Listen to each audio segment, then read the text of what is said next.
Let's join Alistair Bruce Ball. Thank you, Mark. 20 seconds in at the G-Tech Community Stadium. I'm sure you can hear the atmosphere loud and clear. It's been absolutely bouncing and buzzing pre-match here in West London. James Collins, former Wales international, sitting alongside me. This is Brentford's cosy little modern stadium, tucked in amongst the railway lines and the motorway and the River Thames and Kew Green and the high rises and the other buildings all around, some of them towering over the angled roofs to our right and to our left. And Brentford are absolutely flying at the moment. Some significant results in the Premier League today, which concern both Brentford and Bournemouth here. Bournemouth involved in this real relegation scrap at the moment. 2 points between the bottom 7 teams at the moment. Bournemouth right in amongst it, just a point above the bottom 3. They're defending the goal away to our right-hand side. They are lads in lavender this evening. Change strip for them. It's a very light purple shirt, purple shorts and white socks. And Brentford, the Bees, playing from left to right in this first half in their familiar red and white stripes, black shorts and black socks. If they can win this one, they will move above Liverpool in the Premier League table and tuck themselves a point in behind Brighton, who had the excellent 3-0 win against Jurgen Klopp's side earlier on today. So plenty more reaction to come, certainly at half-time of this commentary. Early attacking from Brentford. De Silva on the left, gets the cross in, blocked at the near post, and behind it goes for a corner. James Collins, your first visit to this stadium. It's great, isn't it? It's brilliant. I was talking about it before. Even getting here has been quite straightforward, and looking forward to the atmosphere, like you say. ABB, it was bouncing before the game, and rightly so, because Brentford are absolutely on fire. You know, they're having a tremendous season, and the whole club seems to be pulling in the same direction, and the fans before kick-off were sensational. Ivan Toney's back in this Brentford team. He's in the middle. Plenty of Brentford players clustered around that far post area, attacking corner early on for them. He's recovered from a knee injury. Both managers have made 3 changes from the last Premier League games. I'll give you the lineups in just a second. Corner is taken short and Bournemouth curls it in with his left foot. Ben Mee tries to attack it, drops to the edge of the box. Shot is deflected. Janelt hit that on the volley with his left foot.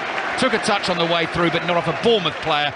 So that is a goal kick for Bournemouth. Now I certainly believe that Vitaly Janelt, yes, is taking up position as the left wing back this evening for Brentford, and Brian and Bournemouth in a sort of right wing back role. 3 changes from their excellent 3-1 win against Liverpool. Early stoppage in play here, which will give me time to get through the 2 teams. A worry for Bournemouth because Jaden Anthony is sitting down and needing some early medical attention. So Brentford, from the 3-1 win against Liverpool on the 2nd of January, 3 changes to that team. Christopher Ajer comes into the back 3 from that team. A first Premier League start for him since the end of October. On his way back from injury, the Norwegian. He's the right-sided centre-back. Ethan Pinnock and Ben Mee alongside him. David Raya in goal. Josh De Silva comes into the team this evening. The 2 wing-backs drop out. Mad Roerslev is on the bench, and Rico Henry is not involved this evening. That's why Mbeumo is right wing-back. Vitaly Janelt is the left wing-back. The midfield 3, Matthias Jensen, Christian Norgard and Josh De Silva, who I've mentioned, and then Johan Wissa playing alongside Ivan Toney up front. Jaden Anthony is back on his feet. He's waiting to get back into the action. Bournemouth take the goal kick. One of their 3 changes from their 3-0 defeat at Manchester United, which was their last outing in the Premier League, is in goal because the Brazilian Neto, who was signed on a free transfer from Barcelona in the summer, has recovered from a long-term hamstring injury, so he is Bournemouth's goalkeeper this evening. Jack Stacey in at right back for the suspended Adam Smith. He clocked up the 5 yellow cards, so has to sit this one out. And Dominic Solanke is missing up front this evening. So Welsh international, James Collins will know him well. Kiefer Moore starts up front for Bournemouth. Billing is jumping for a bouncing ball inside the Brentford half. Breaks nicely for Bournemouth, and they try to construct a move. The ball is worked out to the left-hand side. Jaden Anthony flicks it down the left-hand touchline. Lovely first touch from Lewis Cook on the volley. Can't get past Mbeumo, so Brentford will have a chance to play out from the back. Slick first-time ball from Ivan Toney. Finds Mbeumo on the right-hand side, and Mbeumo sees 2 or 3 defenders ahead of him, so plays back into his own half. And here's Ajer under pressure from Anthony, and he plays back to his goalkeeper, David Raya. Neto in goal for Bournemouth. Back 4 of Jack Stacey, Chris Mepham, Marcos Senesi and Lloyd Kelly is the left back. Lewis Cook and Jefferson Lerma in front of that back 4. Ryan Christie, Jaden Anthony and Philip Billing in support of the centre-forward Kiefer Moore. 5 minutes played, 5 Live Sport on BBC Sounds.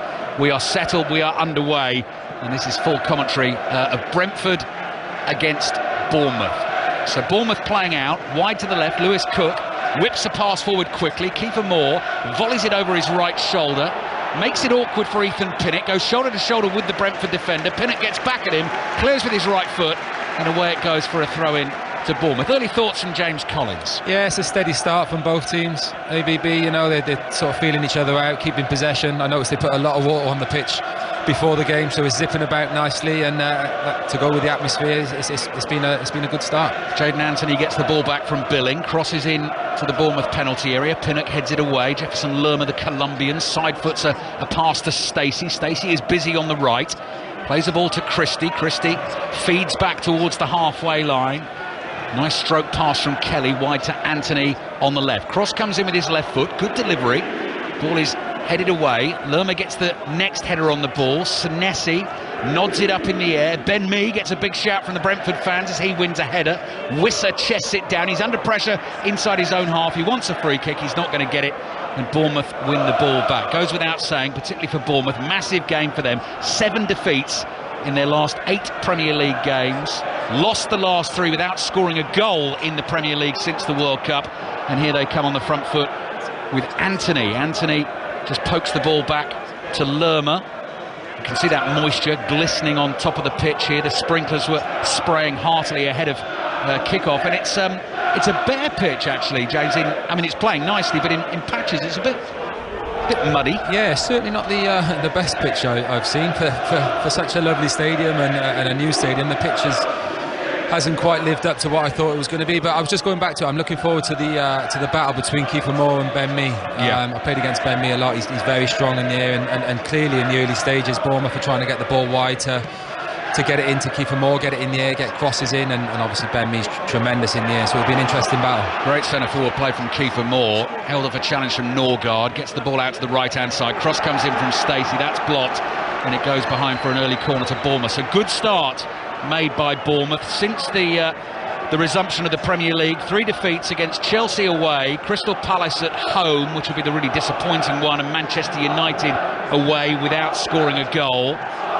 But they have themselves a corner in the early stages here. 8 minutes played, attacking the goal away to our left-hand side, and this corner's going to be swung in from the right. And there's a whole line of both sets of players on the edge of the 6-yard box as we await for the delivery. Lewis Cook comes in for the short one that's curled into the near post. Kiefer Moore the target, got a header on it, but it's glanced away, and Bournemouth come back to the halfway line. There's Lloyd Kelly, high diagonal ball to the left. Ivan Toney in the right back position, deals with it for Brentford. An offside flag goes up anyway, and so Brentford get themselves a free kick. So at one end we've got Ben Mee against Kiefer Moore, and then at the other end Ivan Toney is back, and Chris Mepham and Marcos Senesi have got to try and deal with him.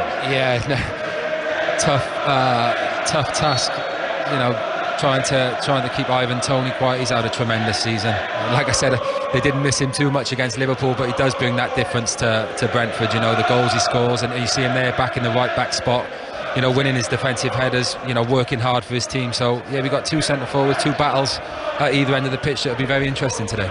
9 minutes gone in the first half, and Burmo wins a flick on. Toney controls it on the back heel, lovely pass into the on-rushing Jensen. Norgard goes down a little bit easily. Referee's not buying that, so Philip Billing strides away with his long legs up towards the halfway line. Ball is moved on quickly by Christie to Anthony. Billings continued his run on the left for Bournemouth, plays it back to the Scottish international Christie. Talking Scotland League Cup semi-final underway at Hampden Park, the first of them this weekend. Roddy Forsyth will keep us up to date on Celtic against Kilmarnock. Matthias Jensen in Brentford's midfield is caught, and that will be a free kick for Brentford inside their own half. Ivan Toney back from a knee injury, and Rob Nothman, our producer, has spotted plenty of tape around that right knee. Is heavily struck, that knee. Hopefully he's 100% and not feeling it too much, but it is a lot of strapping on that knee. Lerma, I was looking as well in the Bournemouth midfield, I think has a fair bit of strapping as well. I thought that was only me that did that, but I was strapped my body together. 10 minutes gone in the first half. James Collins with us here at the G-Tech Community Stadium. Brentford unbeaten in their last 6 Premier League games. 0-0 against Bournemouth. Ball bounced up awkwardly for Jensen. He tried to play a first-time ball forward, spooned it up in the air, bounces down inside the Bournemouth half.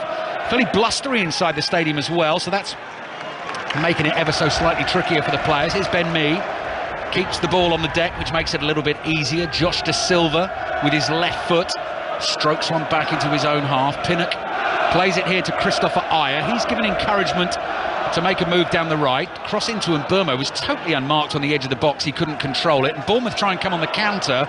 Ayer decides to leave Billing alone there, backs off him, but he did clip his heels, so that'll be a free kick for Bournemouth. He's done really well, Billing, on a few occasions now. I know it's early stages, but you know, Bournemouth back defending and one pass into Billing, and you know, such a big stride, such a quick lad that he's taking his first touch up the pitch and getting Bournemouth out of trouble. Full commentary on this one all the way through. 6:06 tonight, James Collins. It's going to be some listen, I tell you, with what's gone on. I think I'll be tuning in tonight. Yeah, definitely. So Robbie Savage and Chris Sutton will be picking up after us. Lines will be open at about half-time. 08085 909 693. Manchester United winning the Manchester Derby, but controversial equaliser from Bruno Fernandes in that one. Was Marcus Rashford offside? Yes, he was, but was he interfering with play? They decided he wasn't. Brighton beating Liverpool 3-0. Southampton coming back from 1 down at Goodison Park to win 2-1. Nottingham Forest winning a big game against Leicester at the City Ground by 2-0. And James's former club West Ham in a spot of bother as well, losing 1-0 at Wolves today. Yeah, it was a big game today. It's not looking great for my old club. Big game next week as well. I think they have Everton at home next week, so it's a huge week for West Ham. Yeah, here's Ben Mee in his bright yellow boots for Brentford. Pass to his left. Janelt in the left wing-back position for Brentford. He's running to Christie. Actually sort of takes the ball through Christie, who thought he'd made the tackle. Then the challenge comes in from Lerma. Not happy with his Bournemouth teammates, wants a little bit more support. And it goes out for a throw into Brentford on the left. Vitaly Janelt's got that sort of wartime RAF pilot look about him, with the thick bushy moustache on the top lip. Ball to Ayer, under pressure inside his own half, wide to Mbeumo. First time ball down the right, nowhere near Jensen, so Senesi, the Argentine, clears with his left foot. Billing does well, brings that ball down wide on the left for Bournemouth, plays it back here to Jadon Anthony. Lloyd Kelly back to his goalkeeper, saw a spray of water, come up off the ball there as it crossed the 18-yard line. I think the conditions on the pitch are quite, you know, it's not quick. I mentioned it early on, you know, it's a little bit bobbly, this blustery, and it's affecting the passing at the minute. I said that it's nice and wet, the pitch, but it is a bit bobbly, and when it's windy, you know, it's hard sometimes to get it under control, and it's a bit bitty, this game. It's not zipping around, is it, James? Sometimes you get that slick top surface and the ball actually fizzes about, but it's not doing that. Nice skill from Senesi, takes the ball away from Wissa.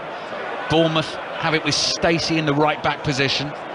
Pass intercepted on the volley by Ben Mee. It comes back to Lerma. Lerma, the Colombian, is able to turn inside his own half. Plays across to Lloyd Kelly, and Mbeumo closes that down, but Billing ships the ball out to Anthony on the left-hand side, who stops for a second, sizes up his options, back to Lerma, and Lerma goes for a long one with pace over the top, and Ryan Christie gets nowhere near it. Through it goes for a goal kick to Brentford. 14 minutes played, Brentford 0, Bournemouth 0.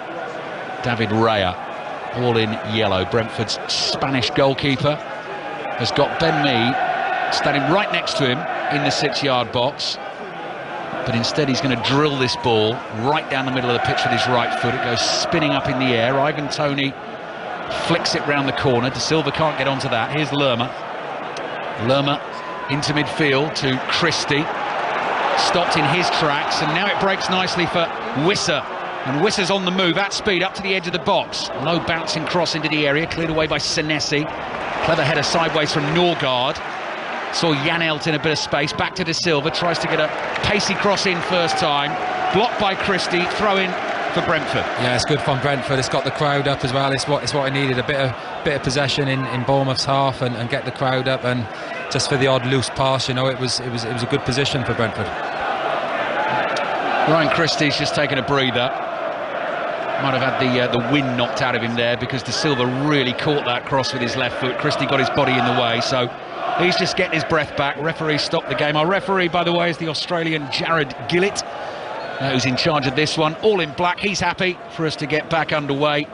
We've played 15 minutes. And slow and steady as she goes, I'd say, so far. 15 minutes in, Brentford 0, Bournemouth 0. Everyone will be calming down from the drama in the 3 o'clock kickoffs this afternoon. Long throw into the penalty area. Stacey heads it away, and behind it goes for a Brentford corner. So the ball is carefully placed on the quadrant, wide on the left. Matthias Jensen just fiddling with the tops of his socks as Brentford get themselves in position. They're doing the same thing here, James, aren't they? Loads of bodies around that far post. They're just loading everyone towards the back sticks. Clearly something they've worked on, you know, set plays. The last one went short, but it looks as if this one's going to come in first time, and yeah, it's causing a problem for Bournemouth. And Bournemouth waiting if they go short. They don't. Jensen into that far post, attacked by Norgard, header won by Bournemouth. Ball is loose inside the Bournemouth half, and Josh De Silva wins the race. Gets to it first, but all he can do is knock it out of play for a throw into Bournemouth on the left-hand side. So Brentford 0, Bournemouth 0. Lloyd Kelly, who's playing in the left-back role for Bournemouth at the moment, gives them a little bit more solidity there. Did it in the last game against Manchester United. Yes, they lost that game by 3-0, but he's in there in place of Zamora, really. Here's Tony, little lobbed pass looking for his strike partner Wisser, didn't get enough on it. Bournemouth's clearance up to the halfway line. Pinnock heads it forward. De Silva nods it down. It runs to Mbermo. Mbermo with a quick give and go. De Silva holds onto it. Good dribbling. Cross comes in with the right foot. Blocked by Lewis Cook, and the ball goes out for a throw in to Brentford, who look dangerous. Yeah, it's great feet from De Silva, you know, down this right hand side. He's a little bit of trickery. Got round the full back and good defending, you've got to say, to stop the cross and put it out for a throw in. Matthias Jensen waits to take the throw. 9 away games in the Premier League so far this season for Bournemouth, and they've conceded a fairly horrendous 29 goals in those games. But at the moment, they're holding Brentford 0-0, and they've got this long throw to defend, which is going to come in from the right-hand side. Matthias Jensen, cameraman right beside him, lofts it high into the air. Pinnock's trying to get on the end of it. Ayer nods it down. Delayed clearance, but away it goes. Then Jensen, that's a good ball into the far post. Dealt with again by Bournemouth, only as far as Mbermo. Back it comes to Wisser. Player down, head injury. Bournemouth player down, holding his head in the penalty area. Brentford fans frustrated, I can understand that. But if that is a genuine knock to the head, then the referee has absolutely no choice. He's got to stop the game. Yeah, the Brentford fans are a little bit angry at that decision, but it's the right decision. You know, any head injury, you know, you've got to stop the play. It's a challenge with Ivan Toney, I think, at the back stick, and he's got a little elbow on the back of the head. You know, they can be, certainly on a cold day, they can be sore. So I think the game's rightly stopped there. So stoppage in play. Bournemouth man down. Gary O'Neill just having a little think about the early stages of the game here. Brentford 0, Bournemouth 0. Let's check in at Hampden Park. Celtic Kilmarnock in this first Scottish League Cup semi-final, ready for side. And Celtic have just taken the lead even as you came to us there, and knock on into the box there at the back post. We're just trying to see who it is. It looks like Dyson Maeda. I'm pretty certain it is. He just flicked the ball past the goalkeeper, and that's very hard on Kilmarnock, who made a brilliant start to the game, with Armstrong providing a cutback for Vassell in 26 seconds, and he only just failed to make contact in the goal line. But as you just heard me say, it's Celtic taking the lead. Dyson Maeda. Celtic 1, Kilmarnock 0. Playing for a place in the League Cup final. Second semi-final tomorrow. Kicks off at 3 o'clock. That is Rangers against Aberdeen. The potential, obviously, for the Old Firm final of Celtic against Rangers. Chris Mepham was the one who took the knock on the head. He's back on his feet. James Collins knows they make them tough in Wales, those centre-backs. Good to see that he's okay. And Brentford have the ball, and David Raya, their goalkeeper, is able to calmly pass it away to his left. So Rangers Aberdeen tomorrow at 3 o'clock. 2 Premier League commentaries featuring on 5 Live's Premier League Sunday. Chelsea against Crystal Palace at 2. Brentford are giving the ball away here to Jayden Anthony, 25 yards from goal. Sees the run of Billing into the Brentford penalty area, stands the cross up to the far post. Moore attacks it, heads it back across goal, just over the bar, bounces onto the roof of the net. That'll be a goal kick for Brentford. It's a great chance for Bournemouth. Sloppy from Brentford. Ben Mee, I think it is, in the left centre-back spots, tried a outrageous crossfield pass from pretty much in his own box, and I think the wind's held up and it's been caught out. Billings made a great run down into the left. lovely little cross to the back stick, just perfect for Kiefer Moore. Little dink to the back stick, and knowing Kiefer Moore, I think he'd be disappointed. That is a clever ball, isn't it, James? Because when you've got the height advantage that Moore has, actually the floated high one, if you time the jump, gives him a massive advantage. Yeah, as a centre back, if it's dinked, back stick, and you're backpedaling as a centre back, and the big fellas running in behind you, climbing all over the top of you, it's so hard to deal with. But I think Kiefer Moore be disappointed there, because that was a real chance. 20 minutes played, first half. That's James Collins you're listening to on 5 Live and BBC Sounds. Brentford 0, Bournemouth 0. So Chelsea Palace, our commentary on 5 Live tomorrow at 2 o'clock, and then we've got the North London derby in full. John Murray and Clinton Morrison bringing you that one from 4:30. Jensen to his right, finds Ayer. Ayer's cross, good ball across the face of goal. Senesi gets a first-time clearance on it, comes back to Ayer. Ayer's able to play it back to Jensen, low cross into the near post.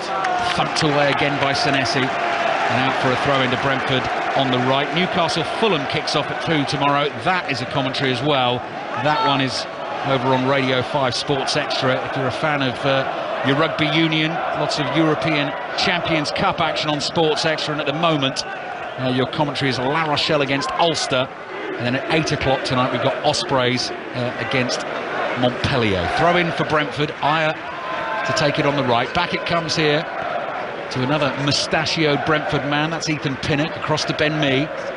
Ben Mee to Janelt. Janelt back to Pinnock. Good first touch, knocks the ball in front of him. Plays it to Ayer. Ayer down the line to Mbermo. Jinks in, moves into midfield, finds Norgard. Norgard clips a low ball that skids to De Silva. De Silva cross into the far post. Well dealt with by Lloyd Kelly at the back stick for Bournemouth. Brentford firing those crosses in, and the pressure continues here from the home team. Here's Pinnock. Pinnock to Jensen.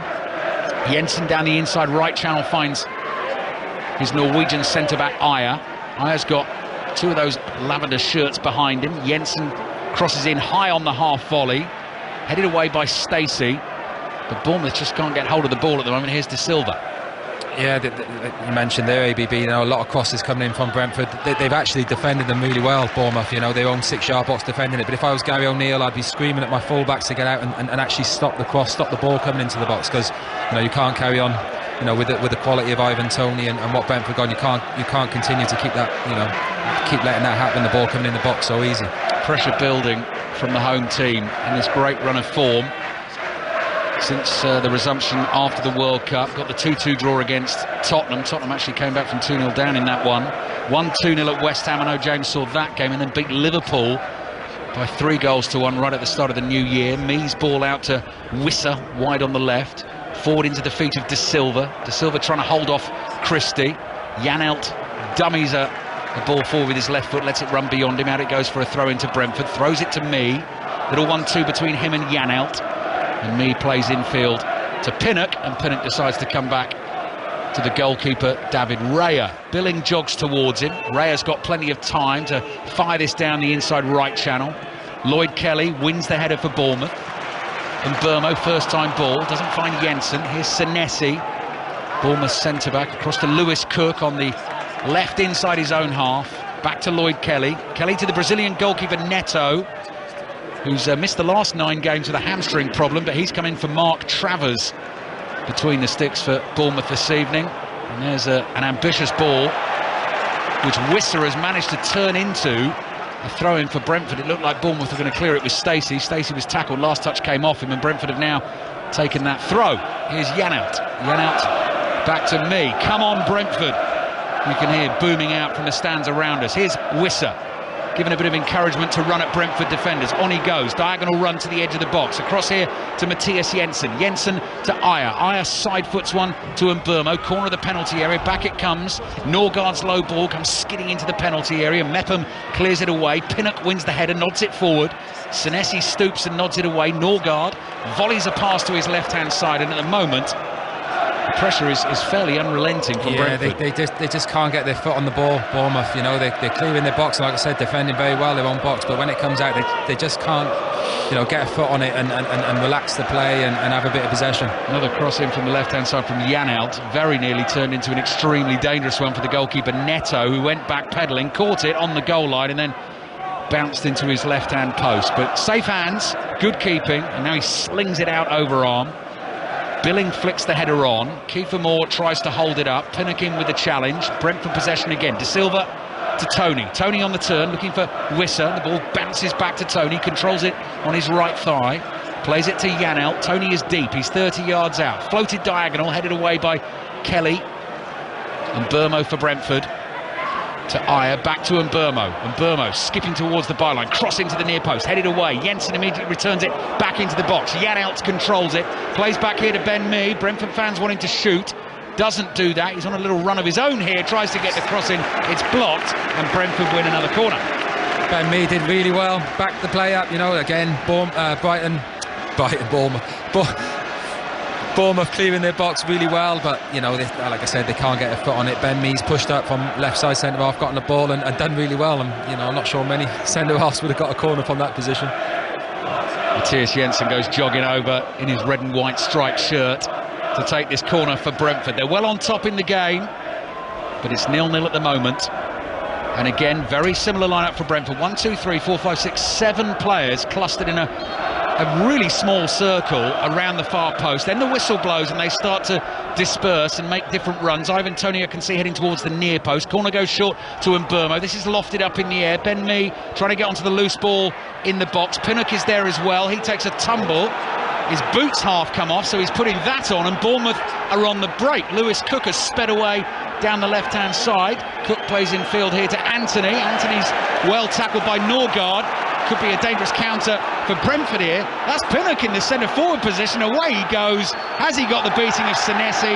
Senesi jumps into the challenge, and Pinnock wins the free kick, and the Brentford fans love it. Bournemouth was screaming for a free kick. Kiefer Moore it was lucky from Bournemouth, because Kiefer Moore's led flat on his back in the 6-yard box, and any sort of breaking play, you know, he would have kept everyone on side. So Bournemouth was screaming for a free kick. I think it's another head injury. That's why the Bournemouth players were so cross with the referee for not stopping the game. Yeah, Gary O'Neill's making the point at the moment, and in fact, a little bit of push and shove going down in the technical area between members of the Bournemouth coaching staff and the Brentford coaching staff. The decision is now being explained to Gary O'Neill by our fourth official, Andrew Madley, but tempers flared for a second there. I played with Gary O'Neill, so I know he wouldn't have wanted anything to do with the pushing and shoving. He's not that type of guy, let me tell you. James Collins with us here at the G-Tech Community Stadium. 28 minutes gone in the first half. Mark Chapman will be back with you at half-time. More reaction to a dramatic day so far in the Premier League. Manchester United beating Manchester City by 2 goals to 1. But worrying times for the likes of Leicester, West Ham and Everton in particular. I think you were saying to me before the game you fancied Brighton to beat Liverpool today, didn't you, James? And Brighton did that, and you fancied Manchester United to beat Manchester City. Yeah, I did. I just had a feeling I've been very impressed with Manchester United, you know, in recent weeks, and City been struggling a little bit, and you know, going 1-0 down as well. You know, you didn't see it coming, but you got to say Manchester United, like I said, their recent form's been great, and probably deserved the win.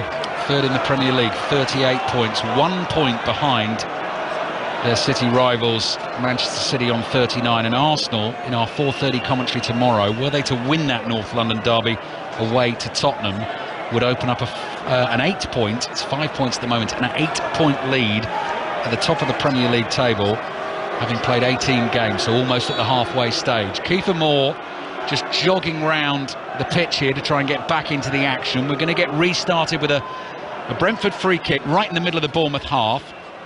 Played low up towards Norgard. Back to De Silva, gives it to Ayer. Back to De Silva, fancies it with his left foot. Shot is blocked. Jaden Anthony goes scrambling away behind him. He doesn't want that to go out for a corner. Clears it on the half volley with his left foot. Matthias Jensen's got to win a 50-50, proper 50-50 that one. Lewis Cook got hurt in that. Kiefer Moore goes in for a strong 50-50, and Brentford thought they'd won the throw-in. It's actually gone to Bournemouth, and Lewis Cook now might need a bit of treatment. That was the classic one, wasn't it, James Collins, where both players went for the ball, both meet the ball at exactly the same time, but there's so much impact that your foot takes in that collision. Yeah, it's a proper old school 50-50, but I think Lewis Cook is in real trouble here. I think he's a little bit late, and he's gone in a little bit half-hearted, and I've just seen him out to the physio. I think he's done his medial, where you flick your toe and it's the ligament on the inside of your knee, where he hasn't gone in fully, you know, committed to the challenge. It's a good 50-50, but he's probably a little bit later than the the Brentford player, and I think he's opened his knee up here, and I think he might be in trouble. Okay, that means another break in play for us here. Half an hour gone, so 15 minutes remaining in this first half. Both sets of players have come across to get some fluids on board. Brentford 0, Bournemouth 0. 6:06 on the way this evening with Robbie Savage and Chris Sutton. 08085 909 693 is the number to dial. And having been involved with that show myself for a couple of years, it's going to be one of those nights tonight. The lines are going to be absolutely red hot, and if you've got something to say and get it off your chest, get your call in. I think that's going to be a really good show tonight. Highlights of the Premier League football, match of the day, BBC One at 10:30, and then if you missed any of Sports Report this evening, that will be there for you on the BBC Sounds app, on the Football Daily podcast, available for you later tonight and first thing tomorrow morning. But you can have it delivered straight to your inbox on the BBC Sounds app. Just subscribe to the Football Daily and that will always be there for you. So Lewis Cook in conversation with the Bournemouth medical staff and still receiving treatment, rolling the sock down and getting some strapping in. It's been a really stop-start first half, James, hasn't it, because of a couple of injuries, and it took a while to get going. When it has got going, Brentford have been the better team, haven't they? Yeah, for sure. And you'd expect that at home, like I said, with their record they've got here. Only Arsenal to beat them at this ground this season, and it's been a bit of a bitty game. Conditions are not helping, the pitch and the wind, but certainly Brentford have been the best. Just looking at Lewis Cook here, going on with that strapping, if he makes it to half time would be unbelievable. But certainly, his initial reaction to the injury didn't look great to me. So we've got Lerma heavily strapped, Tony heavily strapped, Lewis Cook now heavily strapped. For all I know, James, you might still be heavily strapped, I don't know. If it carries on like this, I might have to go down and play. 13 minutes remaining in the first half. Neto, Bournemouth's goalkeeper, all in orange, away to our right, has the ball at his feet. Ivan Toney lurches towards him, so Neto, that was very clumsy from Kiefer Moore, stumbles into the back of Christian Norgard, poleaxes him. It's a tough one for Kiefer Moore because the Bournemouth goalkeeper Neto was actually kicking into the wind, and Kiefer Moore's asking it to be kicked further basically, and obviously into that wind is tough, and he's come and made a clumsy challenge and given away a foul. No Dominic Solanke for Bournemouth this evening, not even on the bench.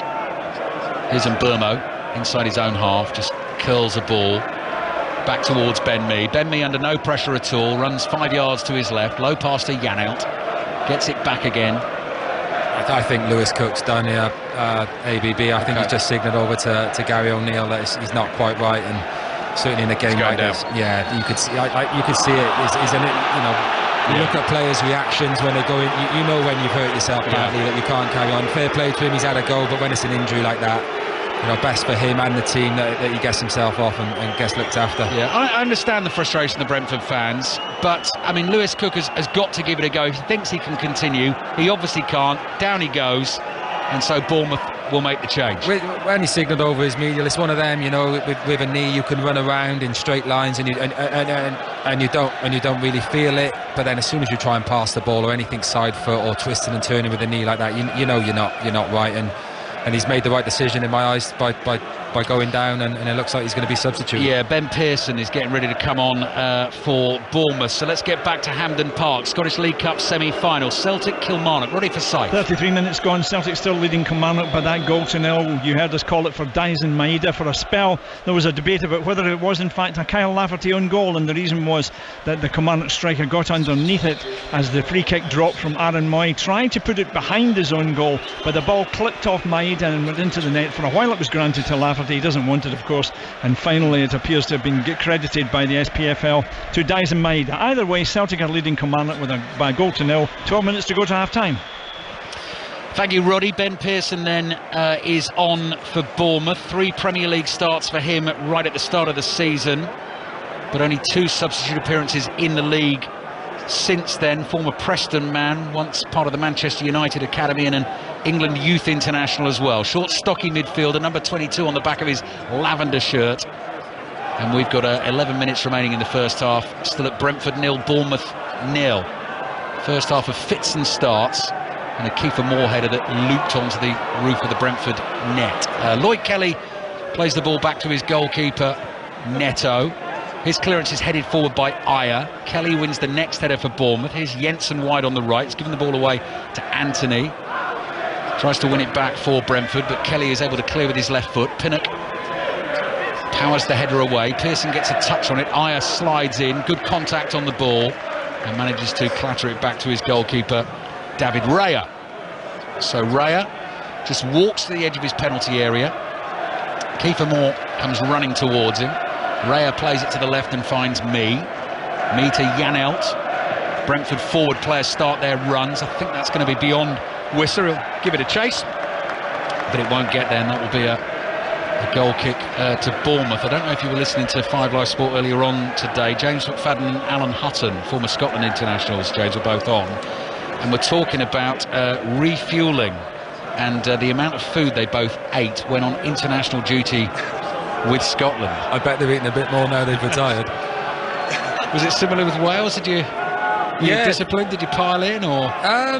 I think in the early stages, I don't think we were too disciplined. Certainly towards the end, when we became more successful and sort of, you know, we were qualifying for tournaments and that. But everything's changed. Whistler's ball forward to Tony. Senesi struggling to deal with Tony. Tony's down on his back in the box, and the referee, yes, points to the spot. Jared Gillett took his time on that one, made his mind up, and we know what happens when Ivan Toney takes penalties for Brentford. He made that really awkward for Marcos Senesi. The ball was bouncing inside the penalty area. He was backing into the defender. The Brentford fans at the moment are also calling for a red card. Toney went tumbling, and James, I mean, you've been in that position as a centre-back. Senesi just couldn't deal with Toney. As soon as he lets it bounce, he's banging trouble. It's just a hopeful ball from the Brentford midfield over the top, and like I said, I don't know if the conditions, the wind hasn't helped, but he's found himself the wrong side. It's a nothing sort of ball, really. It's just helped on towards the Bournemouth goal, and it's very clumsy. As soon as he's the wrong side and he's let it bounce, he's in trouble, and Ivan Toney's done well, backed in, and you know, it's a clear penalty. It's very clumsy. Ivan Toney sensibly has picked the ball up and he's moved away from the hubbub that's going on in the penalty area at the moment. Video assistant referee tonight at Stockley Park with his team is Andre Mariner. There's real theatre, James, I always think about an Ivan Toney penalty. The way he takes them, he is such a cool customer. Yeah, everything he does, he seems so calm, and you know, like you say, he's prolific from the penalty spot, but you know, the way he takes it, how calm he is, and you know, for Brentford, you wouldn't want anyone else taking this penalty. Neto, Bournemouth's goalkeeper, is booked in the meanwhile. Ivan Toney now on his own inside this penalty area. Everyone else bar the goalkeeper has been cleared. And the thing is, if you've not seen this before, he takes one or two, well, he's taking 3 deliberate steps back. From this point on, he won't look at the football, he'll just look at the goalkeeper, wait for him to move, and then trust his technique to stroke the ball home. Long pause, the whistle has blown, couple of steps. Toney, what a penalty! Again, 21 out of 21 for Brentford, and that is world-class technique. Ivan Toney runs off to celebrate the goal. You knew as soon as the penalty was given where it was ending up, and Brentford lead Bournemouth by a goal to 0. It's a brilliant penalty. You know, his technique, I think if I was to do that and not look at the ball, I'd probably miss the ball, but you know, it works for him. He stepped up and pretty much side-footed it into the top right-hand corner. It's a tremendous penalty, it really is. He is just ice cool. Looking Neto straight in the eyes. Neto goes the right way. That's the thing. The strike on the ball is so pure as well. Side foots it.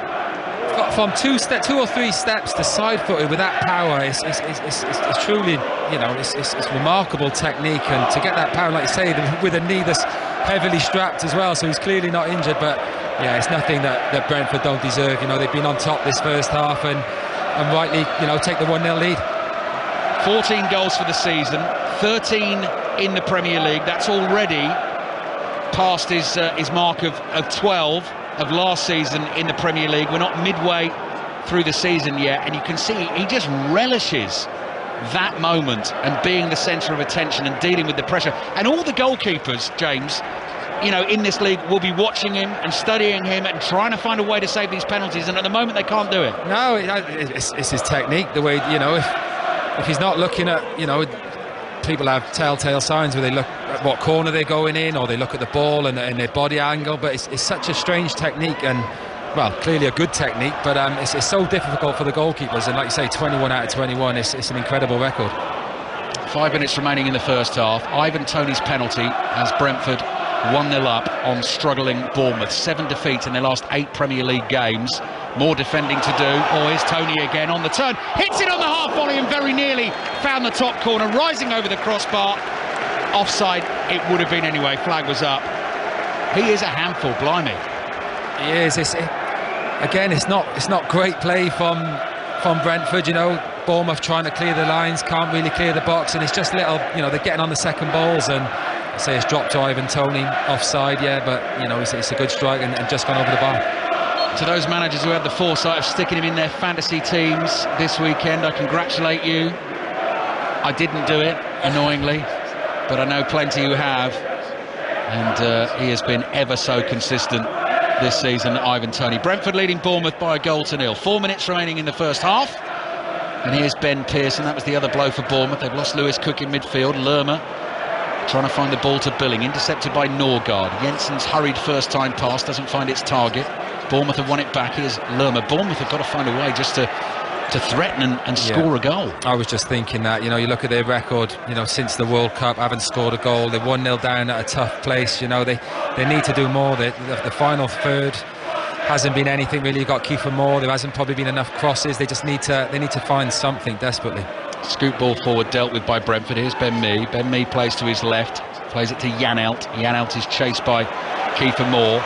Passes forward to Josh Da Silva, who suddenly picks up the pace. Brentford fans, you can hear the excitement inside the stadium. Wide it goes to Wissa. Wissa's overhit the pass, and that gives a chance for Mepham to step in and thump the ball into the stands.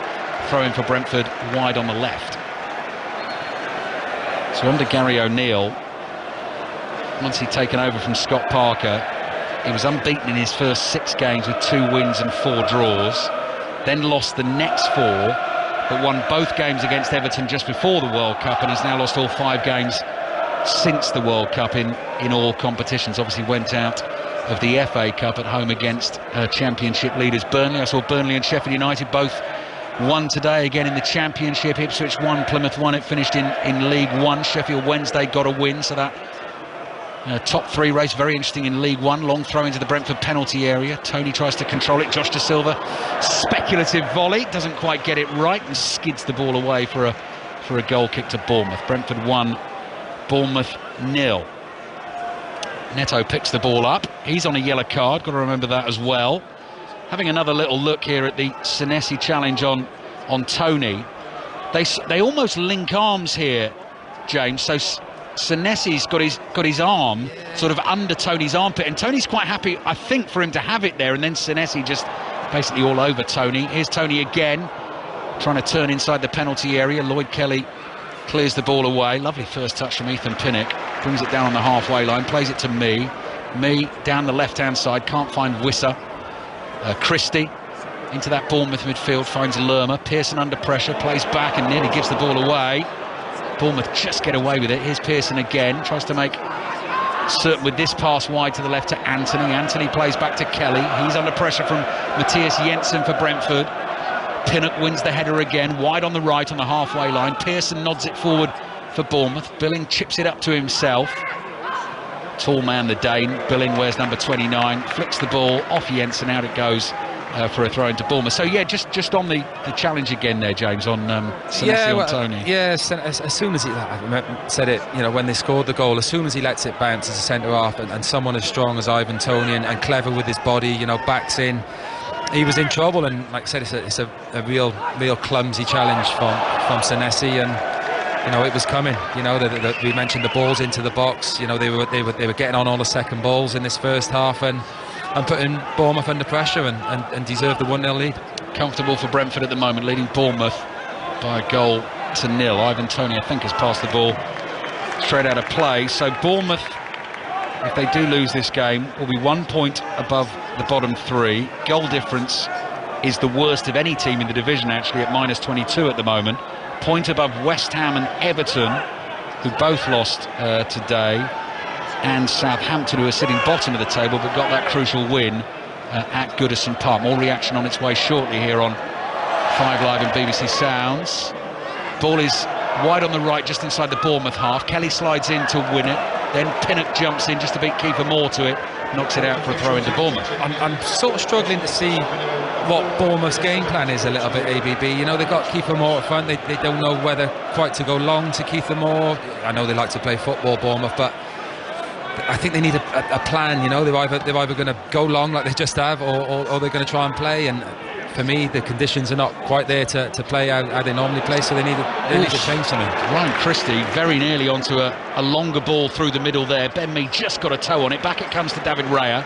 Raya clears with his right foot. Jensen controls inside his own half.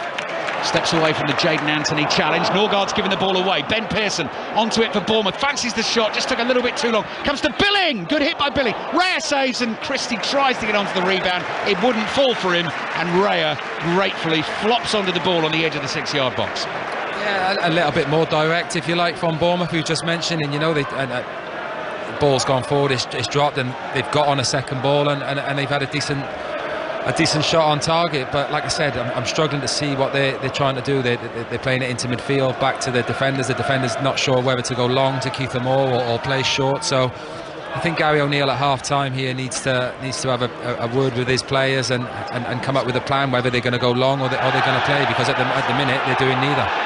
Foul on the halfway line. Ben Pearson has caught Norgard there. Referee Gillett is going to play advantage here for Brentford. Jensen sees Wissa. That's another foul. And another advantage played. Wissa finds Tony, back to Wissa, very nearly worked it cleverly on the edge of the box. Ivan Toney then turns to the referee and says there was a couple of fouls in there, and the referee says back to him, well look, nearly worked for you on the advantage, so you do your job and I'll do my job, and both of them have done their jobs fairly well this evening. Brentford with the win will go above Liverpool in the Premier League table. They'll be in 8th spot. They'll be on 29 points. They will be 1 point behind Brighton, 2 points behind Fulham, who are away at Newcastle tomorrow. That's a Sports Extra commentary at 2 o'clock. And they will be 4 points behind Tottenham, who play Arsenal in our 4:30 commentary on 5 Live tomorrow afternoon against Arsenal. Ball's back with Pinnock. We've got a couple of minutes of added time remaining at the end of this first half. Pinnock is jogging forward with the ball at his feet. Low pass to his left to Ayer, back to Pinnock. Billings closing him down. Pinnock holds him off, plays it wide to Janelt, quickly forward, can't find Wissa. Norgard is able to chest the ball down. He's got loads of room here in central midfield. Runs towards the halfway line, wide to Ayer. Ayer finds Mbermo on the right. Then Jensen clips the ball forward. Senesi blocks it. Quick throw taken by Jensen. Headed away by Kelly. Wissa's going to let this bounce. Over on the right wing for Brentford, and then Senesi sort of bundles into him. I think Wissa's won the corner here. He has. Brentford leading Bournemouth by a goal to nil, and a chance for one final set piece. Now Ivan Toney is continuing to complain to the referee Jared Gillett at the moment. What that's about, I'm not entirely sure. He's our goal scorer, which is why Brentford are leading by a goal to nil, and they're taking their time. And again, similar set piece, so everyone gathers around that far post area. Now this one's coming in from the right, so Mbermo becomes the initial corner taker, and Jensen is the short option, because if it goes short to Jensen, he can whip it in with his right foot. And Mbermo takes 5 steps back, almost leaning on those advertising hoardings away to our right, and then with his left foot goes high and deep towards the far post. Pinnock jumps for it. Ball spins out to the left-hand side. Pinnock's challenged by Senesi. 2 centre-backs involved in a right old tussle here down by the corner flag. Pinnock just stands off Senesi. Senesi's on the floor, plays the pass on the floor to Anthony. Pinnock then makes the block, and it goes out for a throw into Bournemouth in their right-back position. Just going back to the corners, Brentford's corners, it can cause problems, that, you know, they like you say, they're all gathering at the back stick, and you see the Bournemouth players trying to jostle in between them and mark them, and then the ball comes in. It works, but unfortunately the quality of the set play hasn't quite been there yet. Added time up at the end of the first half.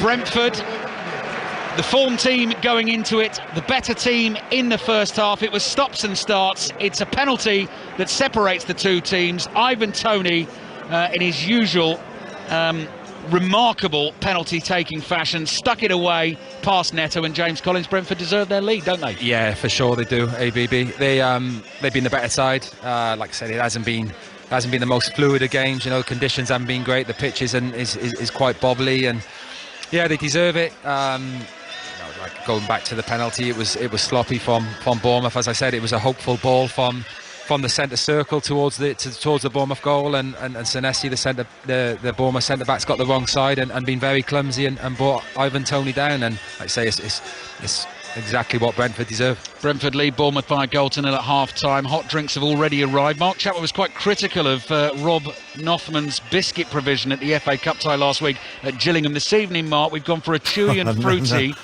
flapjack all butter cookie. Don't twist that. I was critical of you not looking after your pundit. That's a completely different subject. I must say, Chappers, it's an excellent biscuit. Oh, the consistency, Mark. It's got that lovely sort of chewiness, this cookie. Right, it says an awful lot about this game that we're spending. Exactly. Let's just move on. Thank you very much. Second half on the way. Half-time at Hampden. Roddy Forsyth.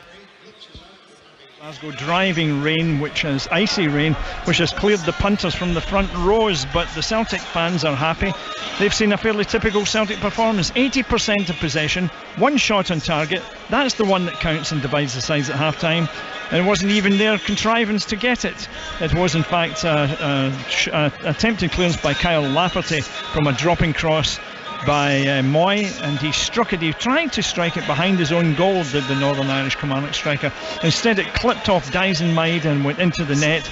They all count, of course, so Celtic are winning by a goal to nil, but it's very hard on Kilmarnock, who began so well that they should have been ahead in 25 seconds, and Armstrong cut back along the line. Vassell failing by centimetres to make contact.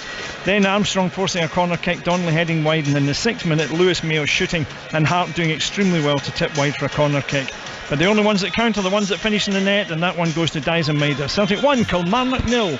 Elsewhere this afternoon, as far as the football is concerned, Bruno Fernandes and Marcus Rashford got the goals. Bruno Fernandes rather controversially, you can see it on Match of the Day tonight, to give Manchester United a 2-1 win over Manchester City in the derby. Jack Grealish had put City ahead. James Ward-Prowse got both the Southampton goals as they came from behind to beat Everton 2-1. Wolves beat West Ham by a goal to nil. Brighton were dominant as they beat Liverpool 3-0, 2 for Solly March, 1 for Danny Welbeck. And Brennan Johnson got both the goals for Forest as they beat Leicester by 2 goals to nil. In the EFL today, Burnley still 5 clear at the top of the Championship after a 1-0 win over Coventry. Sheffield United also won. They beat Stoke. Blackburn lost 4-0 at Rotherham. The League One leaders Plymouth equalised in the 93rd minute to get a 1-1 draw at Ipswich.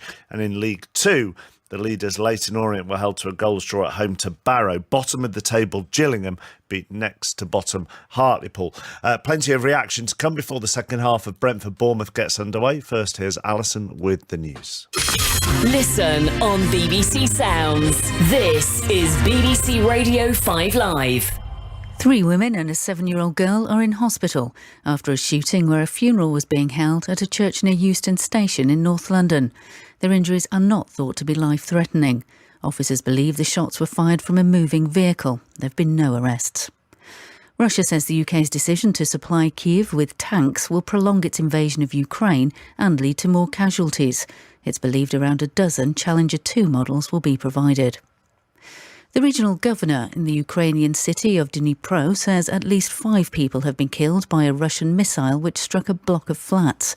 There were also attacks in the cities of Lviv and Odessa. And Iran's Prosecutor General has been sanctioned by the UK after Tehran executed a British-Iranian national who'd been convicted of spying. Alireza Akbari had denied the charges. BBC Sounds. Is Batman actually a baddie? Wayne Enterprises have a huge carbon footprint.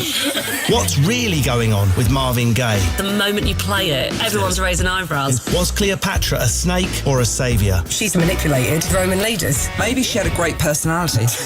I'm Russell Kane and this is Evil Genius. It's where I join a panel of comedians to reveal surprising things about historical icons. Not even the hobbits are safe. I'm on board. Have you dated any? Evil Genius with me, Russell Kane. Listen on BBC Sounds. This is 5 Live Sport with Mark Chapman. Let's get through loads of reaction from the Premier League this afternoon then. Another miserable day for Everton, beaten 2-1 at home by bottom club Southampton. And the board advised to stay away from Goodison for their own safety. Here's Frank Lampard. It's a difficult message today because all I care about is what we could have done on the pitch to send them home happy, because that's the big deal for me, and that's my job. So I don't want to get involved in the politics of it. As the manager of the club and the team that went out there, I know the players gave everything out there on the pitch, and I'm disappointed for them. We don't send them home happy because I know that's all they want, and so do we. So I want to overtalk it.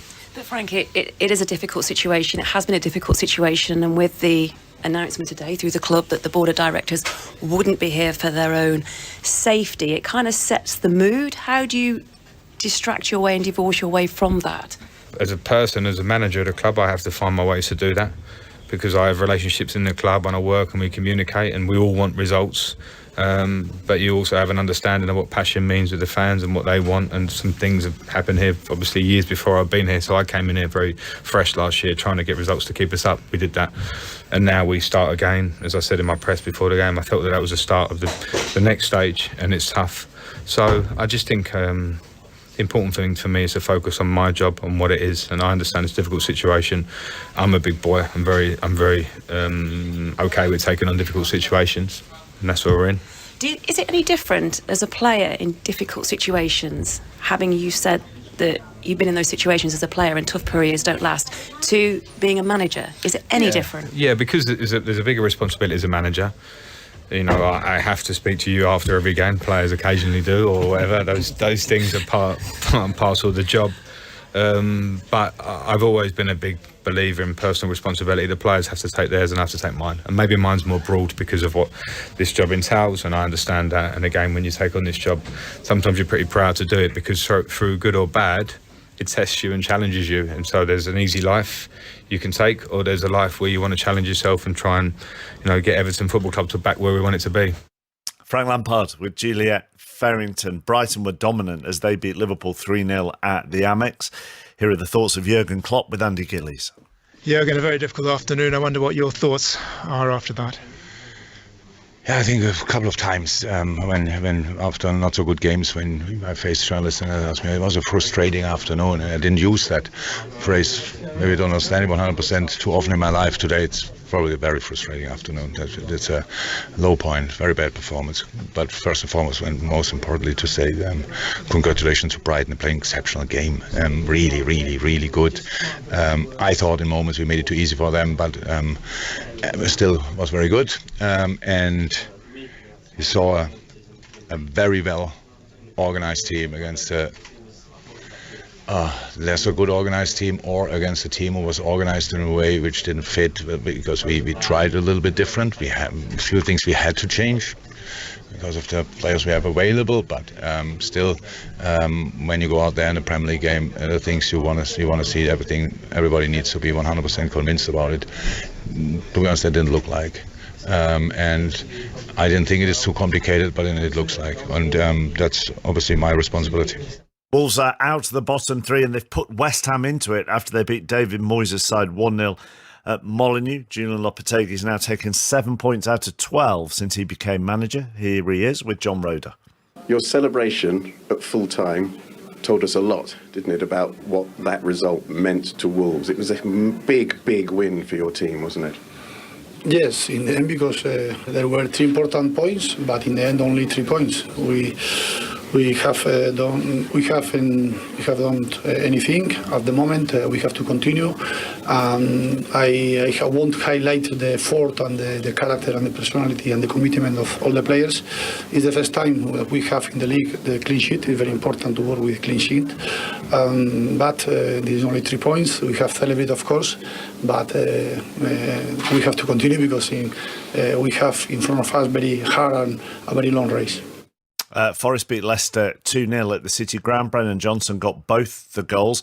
In the away end, there were banners against the board, and also calling for Brendan Rodgers to be sacked. We've had it earlier on in the season as well. I think, listen, we're doing our very best. With where we're at, we just have not been good enough. It's as simple as that. So we have to continue to fight. It's constant work, and we will keep fighting. Nothing's been turned around, and if we think things have been turned around, then that's the start of a wrong mentality. We need to have the mentality of, and an obsession with just improving every single day, because we are accelerating everything with a new group spirit, togetherness, way of playing. It's just got to be a massive focus every single day, and the boys are definitely doing that, but it's very much work in progress. And I guess the exciting bit is we've got so much to improve on. Steve Cooper, and before that, Brendan Rodgers. Let's go to the opening goal of the for Manchester United in the derby. Manchester City were 1-0 up when Marcus Rashford, seemingly offside, but ultimately ruled not to have interfered with play, stepped aside for Bruno Fernandes to get the equaliser. Rashford himself got the second. Here are Fernandes's thoughts on the opening United goal. No one could reach the ball. No one stopped because it was offside. Because if you see the replay, they're still running to try to get the ball.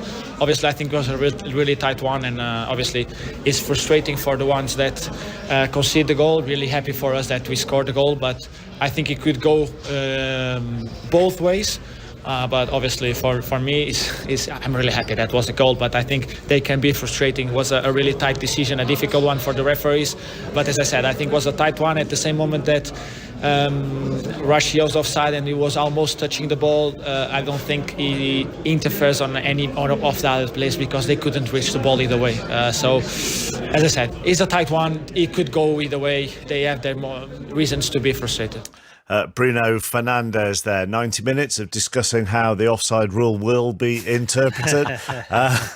Follows the second half of Brentford Bournemouth with Chris and Robbie. Cheers, chappers. So on that, Christopher, what do you think? Do you think the goal should have stood? Absolutely not. I think listening to Bruno Fernandes there, Bruno's talking baloney. I mean, Rashford had to be interfering with play. Had he stopped initially, okay, with the run, and then the ball gone through to Fernandes, then, I could see why the goal would be given in that instance. He didn't even actually shepherded the ball into Bruno's path, didn't he? And the keeper was set for the shot from Rashford, so it has to be interfered. Yeah, and the ball was intended for Rashford. Let's not forget that. Can United win the league? No, absolutely not. No. Wow. Manchester United can't. Well, you think they can, obviously. I still think it'll be Arsenal or Manchester City. But on a serious note, if you're a Manchester City fan, you are furious with that decision. Manchester United, over the years, have got so many big decisions at Old Trafford which have been unwarranted, Rob. What about Liverpool? Brighton, brilliant. Yeah, what's going on there? Liverpool fans, are they happy with Jurgen Klopp? What is going on there this season? Very strange. Managers under pressure. Want to hear from Everton fans. We want to hear from Leicester City fans. West Ham fans, disappointing defeat for them. And David Moyes went over at the end of the game and applauded the West Ham fans. They weren't happy with him. They let him know that. And Wolves, Lopetegui. What a change. Let's hear from Wolves fans and Norwich City fans. Wagner at the wheel. A long trip back from Preston, Rob. On that A17, let's hear from you, Norwich City fans. Ipswich Town, Plymouth, 28,000 there today, Christopher. Yeah, they drew, though. Yeah, I'm saying 28,000. Yeah. Fantastic. Still the second biggest team in East Anglia. 08085 909 693. Just to clarify, United can't win the league. That's right. And the goal should not have stood. Absolutely. Rashford interfered with play, and anybody who thought it should have stood is an idiot. And what about my centre forward, Tom Clare, on Love Island? 08085 909 693. ABB, over to you. Pop Club. Thank you, Robbie. Chris, can I just congratulate you on the use of the word baloney? Thank you, Bruce. Yeah, don't hear that enough, Chris. Love that. Oh, thank you, Bruce. Thank you. And by the way, it was a Norwich loanee who scored that late equaliser against Ipswich. Did you know that? No, he won't know that. He won't know that. Was it? Yeah. What was the Which name? makes it even worse. No, I don't know the name. Oh well, I was so annoyed when I heard it, I just threw my headphones down. Anyway, listen. Dear me. Going to have a good one tonight. I think you're going to have a very good show tonight. ABB, offside or not? Yeah, of course it's offside. I've not seen it, but everything I've heard and the way it's been described to me. Have you seen or heard anything today, Bruce? Well done, Bruce. Go away. See you later. 08085 909 693. Robbie and Chris taking the calls through until, what will it be, 9 o'clock this evening. Hang on, what's the time now? What's the time now? This one kicked off at 5:30. They'll be on. Yeah, that's right, isn't it? That's right. Yeah. They'll be with us after this game. We are back underway. Brentford leading Bournemouth by 1-0. Ivan Toney from the penalty spot. And Bournemouth in the change light purple kit defending the goal away to our left-hand side in this second half. Clear the ball into the Brentford half. They're in the red and white stripes, black shorts, and there's an early foul there on Johan Wissa by Jefferson Lerma. So we'll have to see what Gary O'Neill's come up with at half-time. James Collins, watching this game with me, you were saying just at the end of that first half, James, just quite difficult, isn't it, to see what Bournemouth are trying to do? It's a bit directionless, isn't it, at the moment? Yeah, as I mentioned in the first half, it's sort of, you know, they're not quite doing either. They're not playing it up to Keith Moore. They're trying to keep possession, but it's not working. And like you say, you look at their record in, certainly since the World Cup, no goals, conceded far too many and too easy to score against. So they really have got a lot of work to do, Bournemouth, as in, you know, a bit of identity, how they're going to play and moving forward, what they're going to do. Defending to do here as well. Josh De Silva on the ball for Brentford. Little trick from him, hits the shot over the bar from the edge of the penalty area. The oohs and the ahs from the Brentford fans, but Neto knew as soon as it left his left foot that one was going to clear the crossbar. So Brentford have David Raya in goal, 3 centre-backs, Christopher Ayer, Ethan Pinnock and Ben Mee. Brian Mbeumo as the right wing-back in this game this evening. Vitaly Janelt in the left wing-back role. Matthias Jensen, Christian Norgard, Josh De Silva as a midfield 3. Johan Wissa in support of the goalscorer Ivan Toney. Neto is back in goal for Bournemouth, having missed the last 9 games for them. Jack Stacey, Chris Mepham, Marcos Senesi and Lloyd Kelly, the back 4.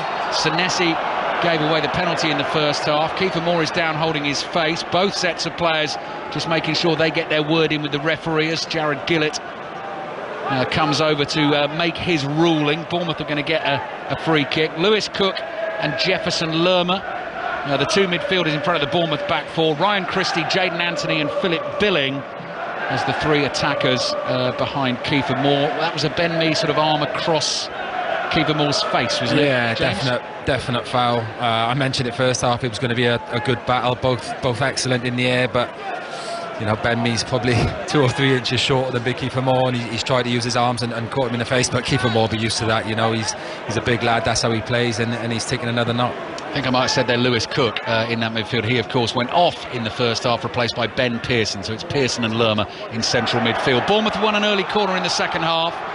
Crossing from the left is blocked.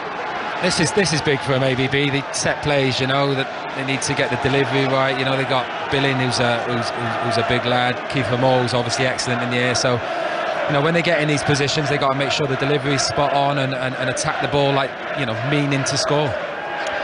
Minute gone then in the second half. 6:06 on the way after this game. Line's already open. Corner for Bournemouth, wide on the left. Good delivery, headed away by Pinnock. Pinnock let well. No real challenge against him though. Lloyd Kelly plays to his left. Jayden Anthony chips one into the path of Pearson. Back to Anthony. Another cross comes in. Pinnock's there again, this time with a flying left foot volley to clear for Bournemouth. And here we go. Neto's got to backpedal very quickly. Was nearly lobbed by Lloyd Kelly 70 yards from his own goal. He didn't really look. He caught the ball extremely well with his left foot. Neto actually in the end dealt with it pretty comfortably, but Brentford fans just interested for a second or two there. But that's what I'm talking about, ABB, about Bournemouth. You know, they're in Brentford's half. They put a few balls into the box, and then they've played a back pass from 70 yards back to their own goalkeeper. You know, why not keep it alive? You know, have a little bit of play, or even just get it back into the box and get a knockdown. I know it's probably not the way Bournemouth fans are used to playing, but the way they have been playing is not working. They're not scoring goals and conceding too many. So, you know, to go back to their goalkeeper from that position, just, you know, this is nothing really. They're not creating a chance, or they're not keeping the ball alive. Number to dial for 606 08 085 909 693. Lines are open. Here's Neto. Home fans trying to get to him as he clears with his right foot. Ben Mee comes across the halfway line, clears. The ball bounces inside the Bournemouth box, and Ivan Toney just leaves it to Neto there. He was in the offside position. Actually, a similar sort of steepling ball that caused Bournemouth the problems that led to the penalty in the first half. Senesi plays out from the back. Ryan Christie controls under pressure from Wissa. Back to Pearson. Pearson whips a low pass into the feet of Billing. Billing helps it on here to Anthony. Anthony is running at Ayer. Drops the shoulder, moves inside. Gives it to Billing. Billing slips on the corner of the box. Pinnock clears with his right foot. Senesi is there, side foots a volley pass towards Anthony. Ayer's too strong for him, just nudges him off the ball, plays it back to Pinnock in the right back position, and Pinnock doesn't quite catch that properly with his right foot, and out it goes for a throw into Bournemouth on the left inside the Brentford half. So Brentford leading Bournemouth by 1-0. Throw in Bournemouth. 5 minutes gone in this second half. Bournemouth waiting to take the throw. Looking for an option here is Lloyd Kelly, ball above his head. Anthony comes running towards him, plays it back to Kelly. Kelly to Senesi. Senesi just inside the Brentford half, across to Pearson. Pearson nearly loses it. And actually, Bournemouth have given it away. No, they haven't. Sliding challenge, an important one from Mepham to take it away from De Silva. And Ben Mee clears. That'll be a throw into Bournemouth this time on the right-hand side, which they want to take quickly. Stacey sprints to the edge of the pitch, throws it to Lerma. Lerma plays back, though, into his own half to Mepham. Mepham forward to Pearson. Pearson controls it, plays to his right to Stacey. Stacey again back into the Bournemouth half. Mepham goes backpedaling, slides a pass across here to the Argentine Senesi. Senesi finds Kelly in the left back position. Up it goes to Anthony.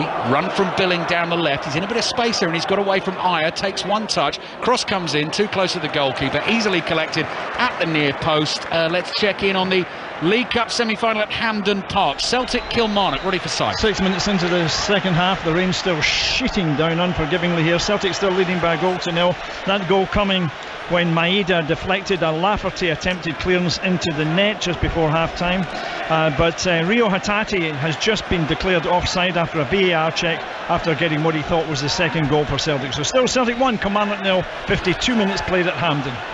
Still Brentford 1, Bournemouth 0 here, and we've played 7 minutes in the second half. Attendance just over 17,000. GTEC Community Stadium is packed. Next up for Brentford, they're away at Leeds. Here they come though, having to defend at the moment. Bournemouth, good move from Anthony.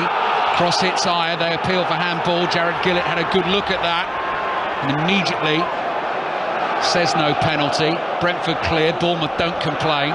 And here's Senesi under no pressure, crosses the halfway line. Little pass to his left to Kelly. Kelly takes it away from Mburmo. Then chops back, gives it to Anthony. Anthony stands the ball up, high diagonal, looking for the height of Kiefer Moore. Ball drops inside that Brentford penalty area. Pinnock is challenged by Christie. Pinnock's got to be strong here. Holds Christie off with the ball down by the byline. Back heels it away from him.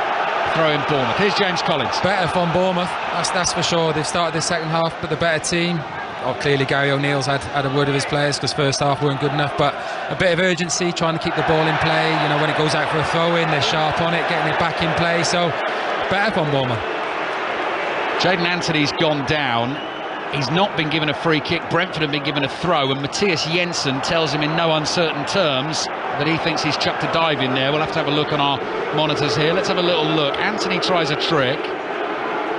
Dear, oh dear, oh dear. What is he doing? That's up there with the worst I've seen, I think. There is no contact, James, there whatsoever. I mean, you'd be embarrassed seeing that back on the telly or someone watching it. It's embarrassing, you know, to go down like that. You know, I don't get it myself. Yeah, Jayden Anthony. Chris Sutton will tell you on the simulation game. I'll let him fill in the punchline. I'm certain you will appear on the show. Tonight 6:06 though, lines are open 08085 909 693. Heard James's former teammate Danny Gabbard actually was commentating on Brighton Liverpool this afternoon, describing Liverpool as broken. So Liverpool fans, what do you make of that as a description of your team at the moment? Very interesting to hear the thoughts of Jurgen Klopp after the game as well. Just the admission that Liverpool were poor and beaten by the much better team. Josh De Silva is down holding his head. Jefferson Lerma is down holding his right knee. Scrappy start to the second half. 5 Live and BBC Sounds.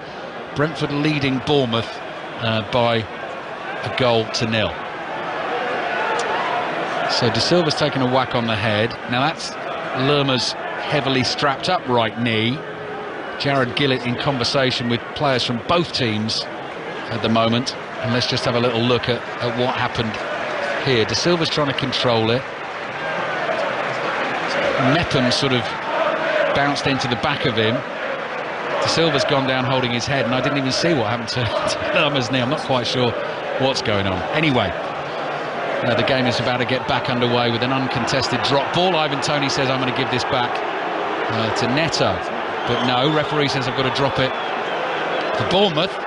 Toney closes it down. Mepham plays it back to Senesi. Senesi's ball out, finds Billing.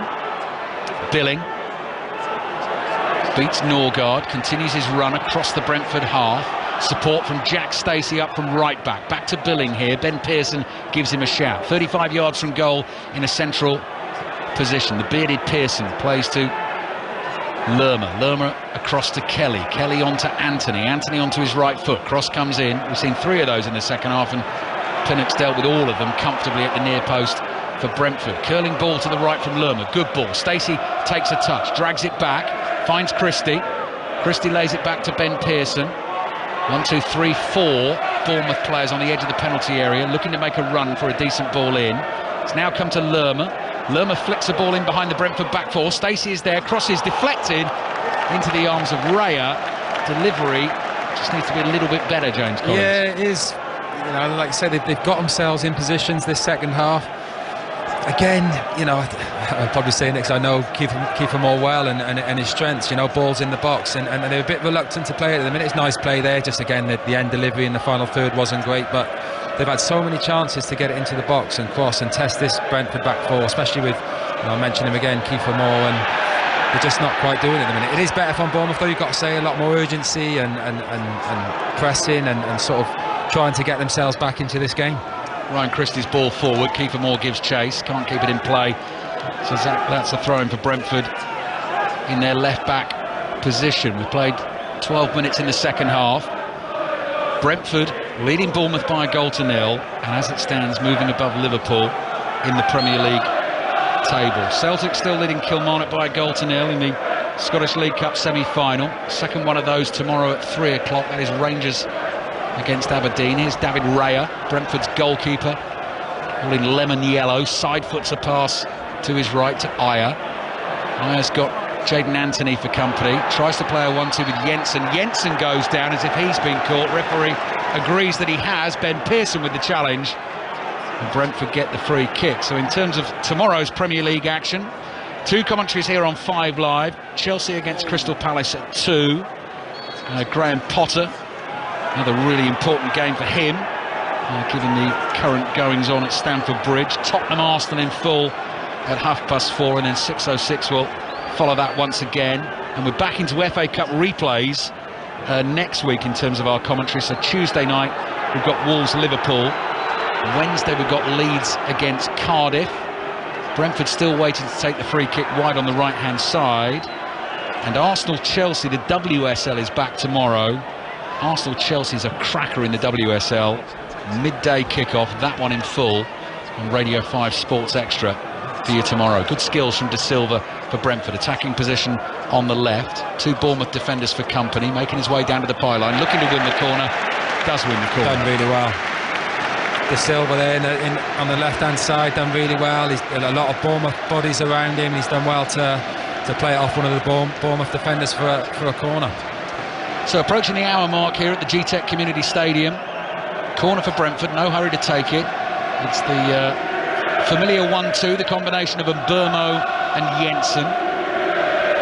Because the corner's going to come in from this left-hand side, Jensen, the right footer, is the taker, and Mbeumo is the short option. Ryan Christie is the one man stationed by the byline on the edge of Bournemouth's penalty area. Whistle blows.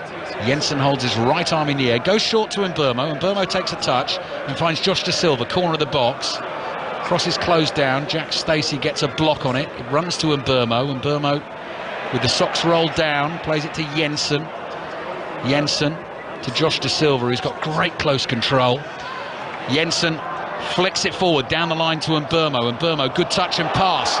This one finds Ayer. Norgard with the shot, easily saved by Neto, and Bournemouth's keeper immediately slings the ball up towards the halfway line. Anthony flicks it over his own head. Janelt is there, heads the ball up in the air, gets 2 heads on the ball, and Brentford should be able to bring it away down the right-hand side. Another goal at Hampden Park, ready for sight. is surely the one that sends Celtic into the final. Daisen Maeda for the second time this game, although in this case he knew all about it because it came at the end of a spell of Celtic pressure. 4 attempts to clear, failed by Kilmarnock, finally falling to Maeda. He swept it past Wallace, and that is why right now on the hour mark it's Celtic 2, Kilmarnock 0. Thank you, Roddy. Here's Ben Mee. Good noise inside Brentford's ground at the moment. Why not? Team unbeaten in 6 Premier League games going into this one. Ball back with Janelt. Inside the Bournemouth half on the left. Another attacking move being built. De Silva's cross in. Header away from Senesi. Christie on the ball for Bournemouth. Oh, might run into trouble here. Plays it back to Mepham. Mepham quickly clears with his right foot. Mee chests it down. Across the halfway line to Pinnock. Pinnock comes back to Raya. James Collins, Brentford in total control at the moment. Yeah, they are. And they're doing everything right. You know, I think Gary O'Neill's already having a moan up about time wasting, but why wouldn't they? Ball chested down by Jensen, running towards the Bournemouth penalty area. Mepham happened to clear it anywhere. It actually runs to Anthony. Christie dribbling on the halfway line. Billing is strong, holds on to the ball. Thought he was fouled by Ayer, didn't like the challenge. That'll be a free kick to Bournemouth, back to Hampden Park, ready for Scythe. And back to 1-0, and that's because we had a VAR check which has concluded that there was an offside offence in the lead up to that goal, so it's back to Celtic 1, Kilmarnock 0. Thank you, Roddy. So, free kick, Bournemouth, trying to find a way back into this game. Potentially could be losing their 6th game in a row in all competitions. Last time they did that as a club was 40 years ago. All the way back in 1983, which tells you times are tough at the moment. Kelly's diagonal. Moore heads it across into the penalty area. Volleyed behind by Ben Mee. That'll be a corner for Bournemouth. That's a better sort of ball for Kiefer Moore to attack. Yeah, exactly. I was just going to say that, ABB. It's not pretty. It's not easy on the eye, but you know it's worked. They've got themselves a corner, a simple little clip ball up to Kiefer Moore. He's challenged, and Brentford have put out for a corner, and now this is where they, you know, really need to take advantage of these set plays. It's the last half hour of the game. Brentford leading Bournemouth by a goal to nil. Bournemouth corner. Coming from the left. Floated deep to the edge of the box. Oh, it's over Stacey's head, which is not what Bournemouth want. Now Stacey's under pressure. He's managed to get to that ball. He's inside the Brentford half. Jensen tackles him. And it goes out for a throw into Bournemouth on the right. Billing getting ready to take the throw. Hands it over to Stacey. They're way down the right-hand touchline from where the ball went out. Stacey's pretending not to hear the referee's whistle. Gonna have to keep going back towards us here, in line with him. You'd be fuming with that as a manager, ABB. All that work, like I said, getting the corner, and like I said, they have got some tremendous headers of the ball, Bournemouth, but it's a nothing corner. He's just tried to clip it to the back stick, overhit it, and then him on the back foot again, Bournemouth. Stacey getting ready to take another throw. This one level with the corner of the Brentford penalty area. But while it's still 1-0, Bournemouth are not out of it. Here's Pearson. Cross to his right, finds Kelly. Kelly out to Anthony. Anthony's low pass into Billing. Angles tight for him down by the byline. Here's the cutback looking for Lerma. Norgard in the right position for Brentford. And Burma with the layback to Norgard. Tony with the first time ball. And Burma looking to use that pace down the right-hand side. Burma goes down. Brentford fans, you can hear them shouting for the free kick. Referee's not interested. Bournemouth continue to attack. Here's Stacey. Stacey, now he's got men free on the left. Here's one of them, Pearson. Pearson just rolls the ball on to Anthony. Anthony running at 2 Brentford defenders. Tries to dart between the pair, and then the ball might break to him again. Inside the box. Oh, Billing couldn't control it. Christie tries to get on the end of it. Pinnock was there just in time. That is a foul from Senesi. He comes thundering into the back of Ivan Toney. Clatters him to the floor. Free kick for Brentford. It's one of my challenges, ABB. Nice little foul on the halfway line. You haven't got to run back 60 yards then. Ivan Toney's taken it well, picked himself up, and is quite happy because it's just wasting time for Bournemouth. Brentford 1, Bournemouth 0. Changes a foot, do you think, James, here? Yeah, Bournemouth getting ready to make some changes, which they need to, because at the moment it just does not. You can't see how they're going to find a way through. A couple of 17-year-olds actually on the bench this evening. Michael Da Costa Gonzalez and Daniel Adu Ajayi, who has been on the bench for Bournemouth once before this season, but Da Costa Gonzalez, both of them 17, for the very first time involved with the first team squad on a match day. Not going to be them, though. Siriki Dembele looks like the man who's going to be coming on for Bournemouth. Josh De Silva, though, gliding forward for Brentford. Pacey pass, finds Mbeumo onto his left foot. Curling shot, Neto saves. Not quite in the corner. Neto comes running out to the edge of the box. De Silva blocks him. Neto throws himself to the floor. Ivan Toney says you're making a meal of that. And again, just at times this game has just had a little bit of edge to it, hasn't it? A little bit niggly, a couple of little challenges, you know, boots left in, people getting stamped on, and a little bit of niggle to it. Yeah, a little bit of afters there. Toney and Neto both going at each other. Toney's got a big smile on his face. I think the point he's making is that Neto didn't need to go down there. I think what Neto was trying to say to the referee is look at this. That is a cynical block. I'm trying to get Bournemouth on the attack, and I've been bumped into. So Jadon Anthony comes off, and Siriki Dembele comes on for Bournemouth. That is the first change in this second half, being made by Gary O'Neill. Dembele, the winger, who joined last January from Peterborough. 5th substitute appearance of the season in the Premier League for him. Tony's little backheel flick looking for De Silva. Nepham's there, clears away. Pinnock heads it forward for Brentford. Jensen controls, releases the pass to Mbeumo. Chance to run at Lloyd Kelly. Support from Christopher Ayer, who goes charging past him. Mbeumo's cross is deflected. Ball bounces. Wisser takes it on the bounce and slices the shot high in the air. And it goes behind harmlessly for a goal kick to Bournemouth. Brentford looking for a second goal to kill it. We are midway through the second half on 5 Live and BBC Sounds, and I'll remind you once again, lines are now open. So if you've got something you want to say about this afternoon's football, whichever division it's in, whichever game you were at, Chris and Robbie want to hear from you tonight. 08085 909 693, and so much to talk about in terms of the Premier League. It's going to be a busy show tonight, AB. It will. Now here's Dembele, first touch for Bournemouth, on the ball inside the Brentford box. There's trickery, onto the left foot, drives the shot, and the rebound goes loose across the Brentford goal, and Wisser is able to clear it away with his left foot. So Dembele nearly had the perfect instant impact. Did really well down the left-hand side, cut inside, you know, good skills, chopping and changing directions, and got himself, you know, tight angle where he would have done well to score. But it's a good effort. Showed already. He's been on a couple of minutes and showing a bit of intent for Bournemouth. Confidence on the ball. Tricks again. Christie's cross in. Moore wants to attack it. Mees there, and Moore heads it wide. Last touch came off him. That is better from Bournemouth. There's a threat there in the last minute or so that we've barely seen in the game so far. Dembele again, he's just come on, you know, he's a bit of trickery, and the balls come back out and the balls come in, and it's a great ball. You've got to say Ben Mee did really well. Keeper Moore's got a bit of a run on him, and he's backpedaling and jumped and put Keeper Moore off. Goal kick Brentford, leading 1-0. Yellow card coming for goalkeeper David Raya for time wasting. So both goalkeepers booked in this game. Neto just ahead of trying to save the Ivan Toney penalty in the first half, and now David Raya is booked for time wasting. And I don't mind seeing that, James, an early yellow. The thing you've then got to do as a referee, if he continues to do it and push it, he's got to have another one. Yeah, he sorts it out. You know, it's not even that late in the game to be time wasting. But Bournemouth are pressing, so maybe Brentford are thinking, you know, they need to slow the game down and get a bit more control in it. But yeah, like you say, to give the yellow card early to the goalkeeper, it sorts it out, and you know, it'll stop him from wasting time in the future. Ball play forward by Janelt, doesn't quite have the pace to get to De Silva. Lerma is there across his midfield to Pearson. Pearson's given the ball away, and Mbeumo slightly miscontrolled. Jensen is there. Pearson makes amends. He rushes in and makes a block, and Mbeumo tries to close him down. Pearson clears with his left foot for Bournemouth. Norgard volleys it forward. There's Dembele. Oh, he's moving at speed. Now into the Brentford half. Support on the right from Ryan Christie. Christie's there, receives the ball, edge of the Brentford box. Christie, ball on his left foot, drags it onto the right, tries to get the cut back into the penalty area. Billing is there, can't quite get the shot away, but the danger is not clear for Brentford yet. Here's Stacey wide on the right for Bournemouth. Plays it to Christie.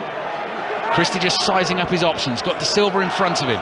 Back it goes to Nepham, across to Pearson. 35 yards out in a central position. Finds Lerma. Lerma short pass to Christie. Brentford have numbers back there. Christie just tries to thread one through. Kiefer Moore made the run. Brentford intercept. Here's Nepham. Side foots it to Christie. Again midway inside the Brentford half. Lerma slides it forward to Billing, who scuffed his pass slightly. Mee able to intercept. Janelt is closed down by Stacey. Just gets it away from Stacey. and is able to clear up towards the halfway line. Tony enjoying the physical challenge again. Mepham gets the better of him this time. Here's Lerma. Lerma's looking for a teammate, finds Billing in between those lines. Billing, neat footwork, back to Christie. Christie across to Lerma. Lerma just floats the pass with his left foot wide to the right. Stacey controls down by the byline, can't keep it in. Behind it goes for the goal kick. It's definitely better from Bournemouth though. Since Dembele come on, he looks sharp, he's nimble, good footwork. And it's better, you know, they need to show a lot more than they did first half. They haven't had too many clear-cut chances. As I've said, the quality in the final third hasn't been there for Bournemouth, but it's better. Certainly the last 5 minutes since, as I mentioned, Dembele coming on. So Gary O'Neill's urging his players on to show a bit more of that and, you know, try and get themselves back in the game. Johan Wissa is coming off for Brentford. Mads Roerslev, who normally plays in the right wing-back role, left out the team today, comes on, so he will fulfil that role, and Brian Mbeumo will go back to the usual job of helping Ivan Toney up top. So what have we got? We're into the last 20 minutes or so away from 6:06. Lines open, 08 085 909 693. Going to be a busy one tonight, given what's gone on in the Premier League. Chelsea Palace at 2 o'clock tomorrow. That's our commentary on 5 Live. 4:30 we've got the North London derby. Tottenham against Arsenal. Ben Mee waiting to take the throw for Brentford up towards Tony. Tony flicks it round the corner. Janelt couldn't control it. Ben Mee's got to knock it straight out of play. Brentford won't mind that. Throw in for Bournemouth on the right. Jack Stacey will take this inside his own half. Bournemouth's next fixture is at home to Nottingham Forest next weekend, which is another one of those big games. Massive game. There's a few, West Ham Everton next weekend. You know, I know we're only just halfway through the season, but you know these games certainly down there are getting massive now for all teams involved.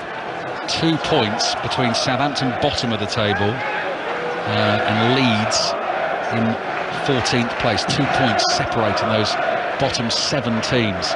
Here's Christie, tackled by De Silva. He's had a really good game for Brentford. Christie goes down holding his face, claims he got flicked by De Silva in the eye. De Silva's then gone down, having played the 1-2 with Norgard. Brentford fans now not happy they didn't get the free kick. Lerma plays it to Pearson, and Mbeumo and Tony are chasing the ball here. Senesi plays across his own half to Lloyd Kelly, and Kelly can't find Dembele, who has looked dangerous for Bournemouth since coming on, but he can't do anything with that pass. Goes straight out of play, and that's a throw in for Brentford on the left, which Christopher Ayer gets ready to take. So 17 minutes to go. Brentford 1, Bournemouth 0. Thomas Frank, I can see in animated conversation with Andy Madley. Throwing into the Bournemouth half. Lloyd Kelly challenges Roerslev. Brentford fans over there felt that was a shove in the back. Play continues. Neto closed down by Tony. Clears with his right foot. Dembele's challenged. Throw in for Bournemouth on the left, which Lloyd Kelly gets ready to take. So if you're a Bournemouth fan, you hope your team is sort of steeling itself for one last charge at this and can put David Raya under some sort of pressure in the closing stages. That's not what you want though. Pearson's just flicked a loose pass into midfield and given it to De Silva. Yeah, it's happened too many times, ABB. You know, they're trying the little intricate passes in midfield, trying to get space, and the quality hasn't been there. Like I said, certainly the quality in the final third has been non-existent pretty much from Bournemouth. In terms of that relegation battle, important wins for Wolves over West Ham, Nottingham Forest over Leicester, Southampton at Everton today. As James was just saying, only just reaching the midway point of the season, but in terms of the relegation battle, watching Bournemouth live this evening, you would worry about them. Yeah, you've got to fear for them. Like I said, their record, the lack of goals they score, the amount of goals they have been conceding. You know, if you were a Bournemouth fan, even at this stage, halfway through the season, you know, unless it improves dramatically, you've got to be worried for them. David Raya's got the ball in those big white gloves. Brentford fans in full voice. Chilly night in West London as Raya bowls the ball out to Ben Mee.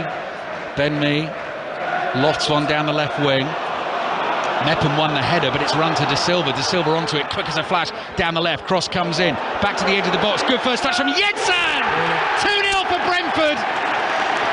Radical counter-attacking from the home team, and that is why they are going above Liverpool in the Premier League table. De Silva was onto that like a flash down the left. The ball came in, Tony let it go. Jensen's first touch was perfect, and the finish was delicious. Brentford 2, Bournemouth 0. Brilliant from Brentford. De Silva, I think he's possibly been the best player on the pitch all game. He's come down, ball into the left, showed great pace to get down there, and a real lovely ball into the box. Ivan Toney's done well, let it go. And we've got to say he's had all the time in the world to pick his spot, Jensen, but still got to do it, and he's done it with great quality. Brilliant from Brentford. What a time to be a Brentford fan. You can hear it inside the stadium right now, leading Bournemouth by 2-0. Going to be unbeaten in 7 Premier League games, as I say, going 8th in the Premier League table. Really, really good times. It's happening at this club at the moment. Hampden Park, Roddy Forsyth. And it's still 1-0 for Celtic against a Kilmarnock side who've discovered some late bravado. They've just forced a fine save out of Joe Hart. That was Christian Doige, the man who came on for Kyle Lafferty. 1-0, but the conditions, which are very wet and heavy underfoot, beginning to level these sides up. I wouldn't like to be playing on this surface tomorrow in the semi-final between Rangers and Aberdeen. But at the moment, this one not yet settled. 15 minutes to go, 1-0 for Celtic. Yeah, that game tomorrow at 3 o'clock. Updates on it into our commentary games tomorrow afternoon. 2 of them from the Premier League. That's Chelsea against Crystal Palace at 2. Tottenham Arsenal at 4:30. Newcastle Fulham at 2 in full on Radio 5 Sports Extra. Last 15 minutes of the game here. Bournemouth leading Brentford by 2-0. Brentford fans all on their feet inside the stadium. Stand up if you love Brentford. They clearly do.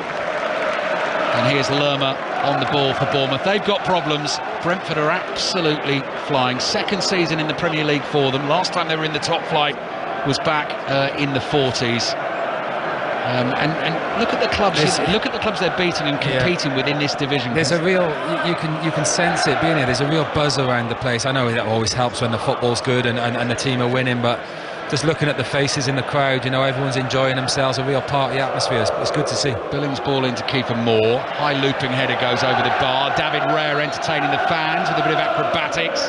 Grabs the top of the crossbar as if he's going to swing himself over the top like a gymnast, and then he goes to collect the ball. One of the Brentford defenders might have a little bit of cramp. It could be Ayer, couldn't it, James? Because I know he's not had a lot of football recently, so that might be Ayer. Well, thinking back to my career, if I got cramp at 75 minutes, certainly if Sam Allardyce was manager, I think there'd be a fine coming on. There'd be a fine coming on Monday morning, but. Yeah, just looking around at these Bournemouth players, you know, ABB, their body language, you know, shrugging their shoulders, waving their arms about a little bit. You know, it doesn't look good, and like I said, it's one of them. Where do they go? You know, they look like they need a bit of guidance to me. They're not sure what they're doing. They're playing. I've mentioned it before. Are they going long? Even watching them live, I've seen the results and how it's gone, and just watching them live, you got no real direction from what they're actually trying to do. Joe Rothwell has come on for Bournemouth, and he's replaced the centre-back Marcos Senesi. Jefferson Lerma seems to have dropped back in terms of positioning at the moment. This looks gone, though, for Bournemouth, you have to say. Better team is leading, deservedly leading by 2-0. Here's Ryan Christie for Bournemouth. He's lost it inside his own half. Brentford hungry for more. De Silva can't control that. Here come Bournemouth on a counter of their own. Pearson gives it to Christie, but look at those Brentford players hunting the ball. Tony takes it off Billing. Oh, Tony's going to go from long range, goes for the chip. Audacious effort from 40 yards, slices it wide. Goal kick coming for Bournemouth, double change coming for Brentford. In terms of post-match reaction this evening, so 6:06 will follow us. Rob Nothan will be down in the tunnel getting the interviews after this game, so certainly looking forward to hearing from Thomas Frank after the game. They should be live into 6:06 this evening. If you don't catch them in the show, Football Daily podcast available for you on BBC Sounds, so you'll get in terms of the Football Daily podcast later tonight, first thing tomorrow morning, you get all a sports report, all the important analysis and post-match reaction from a dramatic day in the Premier League today. We've got about 10 minutes to play here. Matthias Jorgensen and Mikael Damsgaard, the two players getting ready to come on for Brentford, in a very nice situation to come on into as well. Mepham's Ball up towards Kiefer Moore. Kiefer Moore controls it nicely. He feels Ben Mee got the last touch. Assistant referee agrees and lets the ball run out for a throw into Bournemouth. Attacking position on the right, heading for 8 defeats in their last 9 Premier League games, and have not scored a goal in the Premier League in 4 games if we go through all of this one, and they draw a blank again. Billings back heel trying to find Stacey. Mee's clearance hits Stacey, and it goes out for a throw-in to Brentford in their left-back position. So Bournemouth at home to Nottingham Forest, then away to Brighton, which looks extremely tough at the moment, then at home to Newcastle, equally tough fixture. Throw in Brentford, Ben Mee gets ready to take. Brentford fans enjoying their Saturday night. Ben Mee launches it down the line, Christie heads it forward. Norgard thumps it clear on the half volley with his right foot, and Burmo and Tony are herring after it again. And the ball's out for a Brentford throw. Tony's battling for the ball to try and take it off Jefferson Lerma. Triple change actually coming, because Kevin Schade, recent loan signing from Freiburg, is coming on for Brentford as well. So Christopher Ayer, one of those to come off. That's no surprise. Lovely position for Thomas Frank to be in as well here. Just give some key players 10 minutes rest. I was just going to say that. What a lovely spot to be in as a manager. You know, comfortable in the game. Not long back after the World Cup, you know, boys who haven't played as much football as they'd like this season get a chance to come on, and I say Ivan Toney's coming off, and you know, a perfect opportunity for the manager to give these boys a rest and get minutes in the boys who need the minutes. Standing ovation here for the Brentford players coming off. Ivan Toney making sure that Kevin Schade keeps the effort going, gives him a real bit of encouragement there. High five with Mikkel Damsgaard as well. Lovely hug with his manager Thomas Frank. He was the man that got it started with the coolly taken penalty, and standing ovation for Josh De Silva as well, who comes off for Damsgaard. You've been really impressed with him. Yeah, he's been excellent. He's worked going forward. He's been excellent, but he's also, you know, what Thomas Frank demands from his team. He's worked hard, working back and defensively as well. I thought De Silva's been excellent tonight. Really nice to see him playing regularly fit again, Josh De Silva. He's had his problems in his career. Schade goes down. Gotta be a dive. You think that's an early dive from Kevin Schade? He's holding his knee. I tell you what, could be another contender for the simulation game. Let's have a look. 21-year-old chasing the ball. I think he got. Yeah, he's been caught, but I'm not sure I'm not sure the dive after was needed, to be honest. Yeah, there was contact, but that was a little over the top, little dramatic. 7 minutes to go. 6:06 on the way. 08085 909 693. The number to dial to have your say on the nation's finest football phone-in. If you want to text your thoughts, 85058. Robbie and Chris taking the calls through until 9 o'clock this evening. Billings' miscontrol allows Damsgaard to get away from him in his long sleeve Brentford shirt and his black gloves. Janelt's ball in field is loose. Kiefer Moore onto it for Bournemouth, looking for support around him, and then thumps the ball with the outside of his right foot beyond Billing and straight out for a throw, which kind of sums up the afternoon for Bournemouth. Yeah, exactly that, AB. It sort of sums it up. It's a simple pass from Kiefer Moore. He's sort of, you know, not taking care and pretty much just blasted it out of play for a Brentford throw. But as you say, that sums the last couple of weeks, months up for Bournemouth. You know, that little bit of play there. Throw in Brentford on the left. Janelt went down. He ran into Ryan Christie. Thought he might get a free kick for that. Didn't. Ben Mee ready to take the throw. Damsgaard volleys the ball back to Mee, gives it back to Damsgaard. Wide it goes to Janelt. Brentford working in tight spaces, winning the ball back, and Burmo was tripped. Referee wants to play advantage here. Ball forward from Janelt up towards Schade, and Burmo wins it. Edge of the penalty area. A couple of Bournemouth players around him. They keep going. Curling shot comes in just wide from Damsgaard and goes behind for the goal kick for Bournemouth. Yeah, again, good from Brentford. You know, they're not resting on their laurels. They're still pressing and rushing the Bournemouth players. And, you know, it's a bit of a free shot really from the edge of the box. He'll probably be disappointed with that. Next 3 games for Brentford, by the way. Leeds away. They beat Leeds 5-2 here earlier on this season. Southampton at home, and then Arsenal away. Arsenal, the league leaders, chance to stretch that lead to 8 points tomorrow if they can win the North London derby. But I tell you what, Brentford will give them a game. A couple of weeks' time.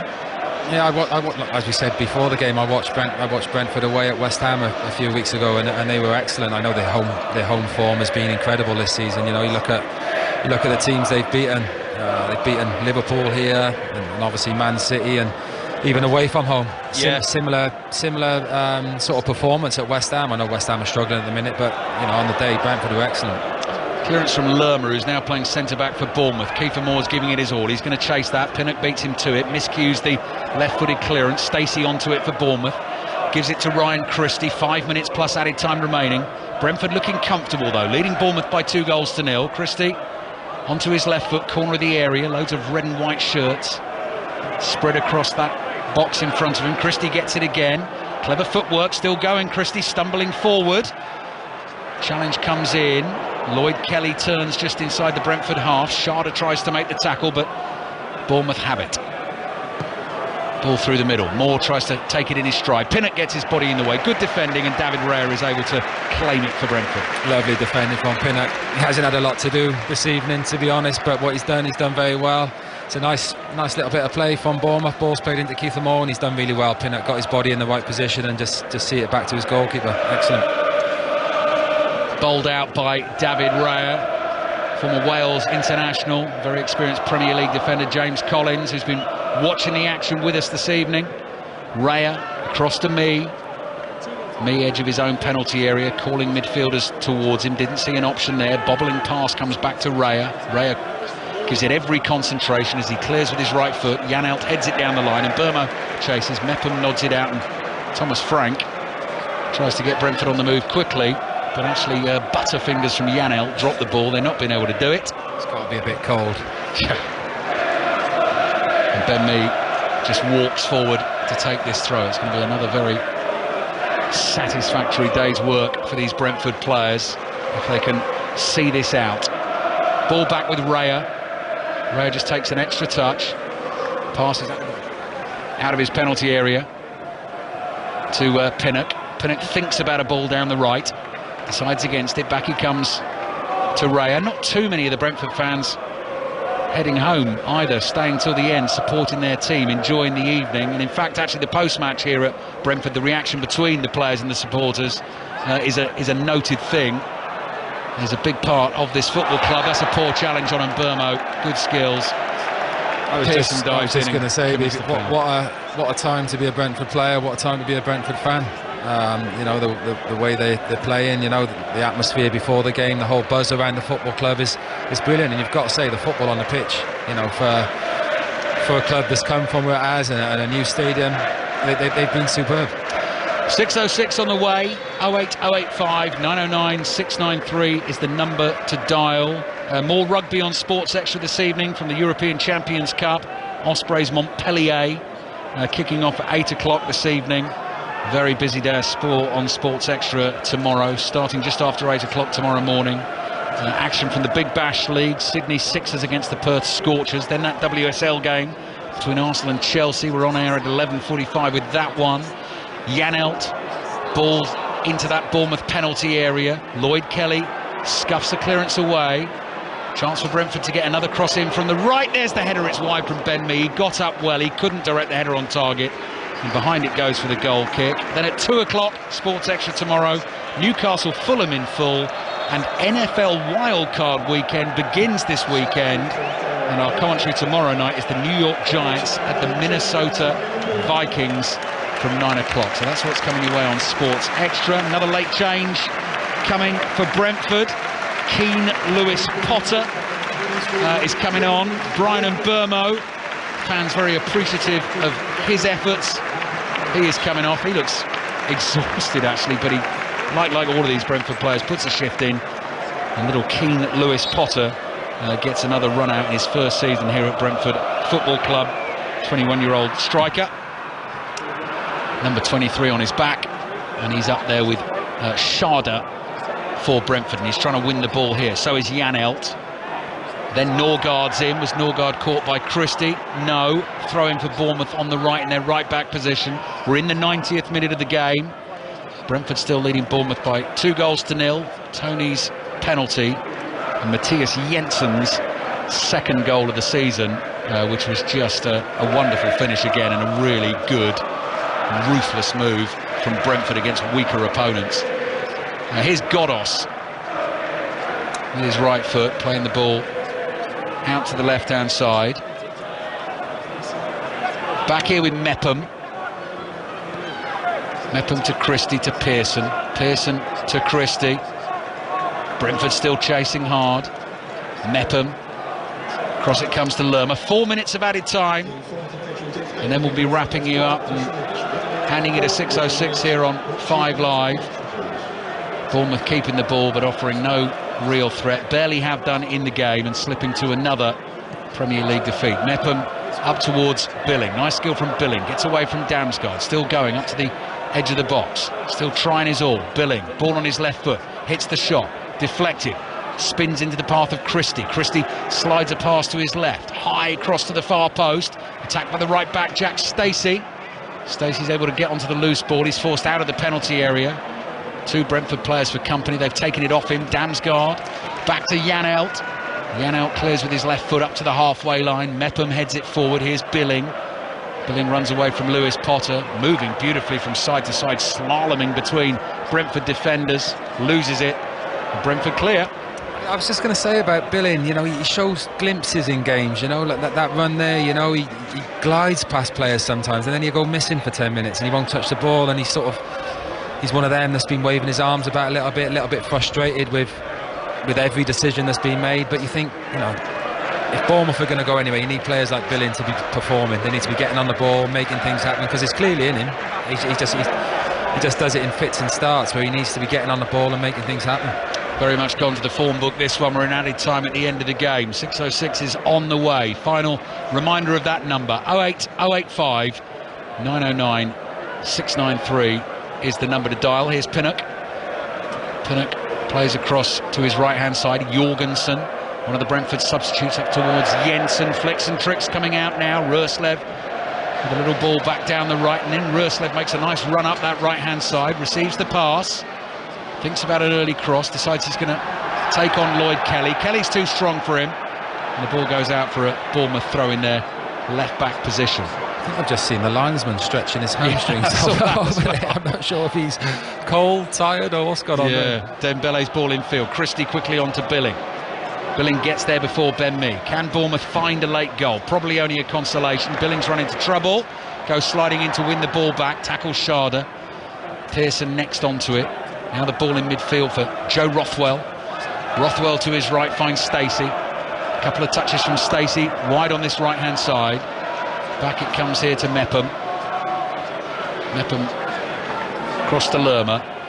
And Lerma, at jogging pace, plays the ball to his left. You can be sure there'll be a big old roar on the full-time whistle. It's not too far away. Brentford are going above Liverpool in this Premier League table, challenging for European football. If they can keep this going, European football next season a possibility. Lewis Potter's done well for Brentford, plays it back to Mee to Norgard. Brentford totally in control of the game. Yeah, they've done well this last 10 minutes. You know, the game is dead, to be honest. Bournemouth haven't shown anything, probably had 1, maybe 2 shots on target, and they haven't been great. And like I said, this last 10 minutes, Brentford just got on the ball, kept the ball, knocking it around, and it's a very professional, solid performance from Brentford. I've got a feeling 6:06 is going to be certainly more lively than the last 10 minutes of this game, because it is petering out. It's always lively anyway with Sav and Chris Sutton. Certainly is. Ball on the right for Röslev. Röslev lays it back here to Sharda. Ball just bobbles between Sharda's legs, but he's kept it for Brentford. Can they get another ball into this Bournemouth penalty area and find a third late in the game? Trying to find Jensen. Here's Röslev. The pass is intercepted. Throw in for Brentford on the right. Thrown back to Jorgensen. Jorgensen controls it. Draws the Bournemouth players in towards him. Back it comes, and there we go. Yet another roar of jubilation this season at the G-Tech Community Stadium. Brentford have another win. Unbeaten in 7 Premier League games. They've beaten Bournemouth by 2-0. They move above Liverpool in the Premier League table. They're a point behind Brighton. Ivan Toney did his usual bit from the penalty spot in the first half. Jensen got the second in the second half. And pretty much right from the start of the game, James Collins, we knew who was going to win it. Yeah, you could tell, AB, you're spot on. From the first 5 minutes, you could see that Brentford were going to win this game. As I said, very professional. Went about their business really well, up against, I've got to say, a poor Bournemouth team, a poor performance. And like you say, you can hear the atmosphere now. It's a great place to be at the minute at Brentford. They're playing well on the pitch. They're performing, and like I said, you can see the players, the fans all celebrating. It's a brilliant time to be down here for Brentford.